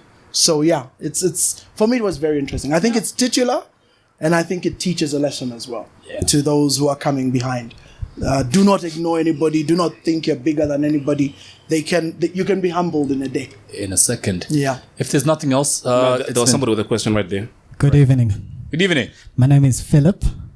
Right. I would like to congratulate you first for this milestone. It's not easy, but you've made it. My humble appeal is I would love you to bring Rave again, because I felt today's conversation was really good. And at one point I felt like I was listening to a whole Jay-Z album where it gets so deep that so many layers. Yeah, right? so many layers of one answer and what is said. So I would love you to bring him, and we look also on the other aspects of him, his lifestyle, maybe the business side, and just Ranil prepared so much, and I'm sure she's looking at us very pissed off. Like Why it's do we gone to use waste. Yeah, it's gone to waste. Okay. Ranil, we're gonna use it. Yeah, she prepared so much content. Like she researched this man 2 nights in a row. She didn't even go out on Friday night. I mean, and you know how she loves her Friday nights out. Okay. Yeah. So we'll wait for that episode. All right, But sure. thank you so much for having us today. It's still all here. Thank you so much for coming through. There's another question here, King. The last one? Actually, 2. Simunji is my name. Yes, Chief. I would like to just advise on Spotify. Sometimes we are late. The episode. This will probably be the only episode I will not listen to because You're already here. Yeah, I had the opportunity.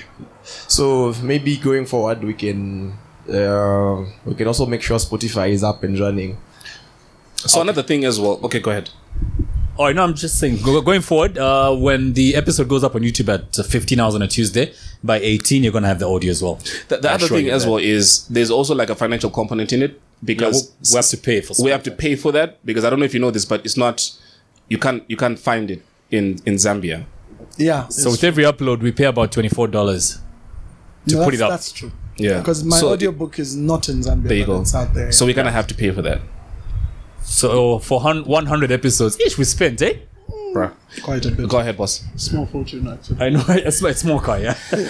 Okay, my name is Peter Churu. Mine is just to encourage you guys and appreciate what you are doing. Personally, I've learned a lot. So I'll start with Karenga, the uneducated or college. But why? Not in a bad way. But there's one thing I've realized about Karenga is that he's well read. I think you guys have noticed. Yeah. So I've just learned that you can never, even if you've never been to college, you can still read books. True, of course. That will open your mind, that you have different thinking and that. Thank you very much, Karen, and I've learned a lot from humbled, you. thanks. I'm really humbled. Elson, obviously, the controversial one, but then there's one serious thing about Elson. This has to do with the mental health and therapy. I always thought therapy was just for people that... Yeah, we have to applaud this insane guy. Yeah. I think because of you... mental health issues, yeah. Mental health, I started thinking about it very serious, and it made me look at life differently, and even just look at your family and your friends differently. Sometimes you can even tell to say, okay, this guy is going through something. Yeah. Even when they try to act tough and whatnot. For me, it took you. First, I thought he's a joker, obviously. But then when you get serious, I think it's serious. Yeah. Thank you very much. I appreciate it, man. Cheers. Thank you. The irony of don't go there. Mental health coming from a mentally disturbed person. Mental health education just... I find No, I have that so funny. I have to commend you, bro. Like, no, he is mentally disturbed. Dick. Just spend 2 minutes with him, you realize that. You say what? The kids what? The kids watching shouldn't be like me. Yeah, you know, kids should take this. It's Elson keeps saying, what's that phrase again? When we talk about, when people start talking about college dropouts succeeding, most of the millionaires are college dropouts. We're talking about there's an exception. Yeah, we are the exception to the rule. The exception is not the rule. It's very few. It's so few, actually. It's so few, yeah. It's just, and that's why you know about them. Because there's very few of them. There's very few. For me, I don't even recommend it, because here in Africa, let's be honest, to a very large extent, education does really open doors. It does. Not everyone, but most. I'll be honest with you. The only reason why I dropped out, to be honest, and I've not shared this enough, maybe. I think I read too many books too early in life about how a lot of people succeeded. And when I went to business school, they were not teaching me how to get rich. Most of the courses were teaching me how to be good at employment. Yeah, systems, basically. Exactly, to be part of a system. So I got bored in the first year and I dropped out and I got into business. Motto? I think what you present is a great example to basically everyone. When we talk about education in Africa, the problem that we have with it is that we don't do anything to build an education system, which is a body of knowledge. We basically adopt the methodologies of arriving at bodies of knowledge. Yeah. So other people in other countries or other parts of the world, they actually work and then invent new areas of information. For example, social media. Social media was not a thing 20 years ago, you know, and then it came on, and now you can go to school and study social media, probably get a degree in social media. But how did this happen? Some guy, just sat down with a group of his friends and they created this particular system. And upon creating this particular system, it gave birth to various avenues. And so a lot of information was conceived out of that. And then they create the system. But there has to be work for you to create the body of knowledge. So Africa goes about it the wrong way, in the sense that we have to wait for that body of knowledge for us to be able to do anything. So if you have not gone to school, you are not going to be able to do anything. No, it really just takes activity. You getting up today and just doing something. You just getting up today and just doing something. It doesn't matter whether you have been to school or not, but you are a thinking person living in society. All it requires is for you to be able to do something. And that way we'll be able to, Can we build please things. put our lovely hands together for this man? I have another podcast idea. 10 minutes with Moto. Yeah. Okay, for Every me, Thursday, 15 hours. On I'm any telling you. topic. On any topic. 10 minutes with Moto.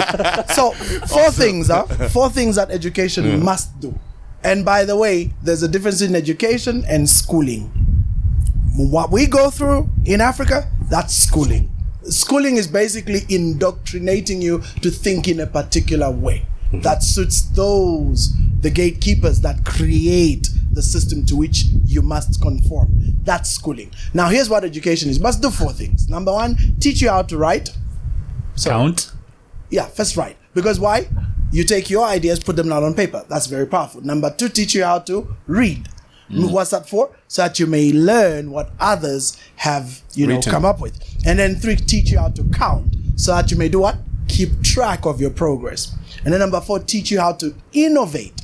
Take the 3 and profitably apply them in your community as well as yourself for your progress. That, for me, is what education is. So whether it comes with a degree or not is irrelevant. What matters is, can it change the lives of both yourself and your generation and those around you? That's what matters, really. Before it gets too dark for the cameras, thanks a lot for coming through. Yes. I hope this episode has been as valuable to you as it's been to us, especially that you showed up. And I think we should do this more often. I think so. And I think we should have Moto more often. But Thursday, I'm producing that podcast for you. 10 minutes with Great. Moto. That would be awesome. On anything. Or is it Moto on anything? That's what we're going to call the podcast, yeah? The first one was great. Ask him what he does for a living. What do you do for a living?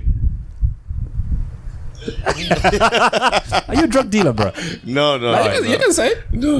Well, my background is basically IT, but I'm in, strategic. I see why. You see why I asked you to ask him? What specifically in IT, Moto? Programming? IT is quite broad, but I specialized in network enterprise. Yeah, managing networks. Thanks a lot for coming through, guys. Otherwise, we'll not go. And I think we should do this more often. Really appreciate all the support we've gotten from you. Every view counts, and every view somehow pays us in a way, subliminally or directly. Yeah. But I think we're grateful. Without you, we couldn't be here. We're really, really grateful for the listenership and the viewership. Thanks a lot. Please continue with that same spirit. Nice. I really enjoyed that.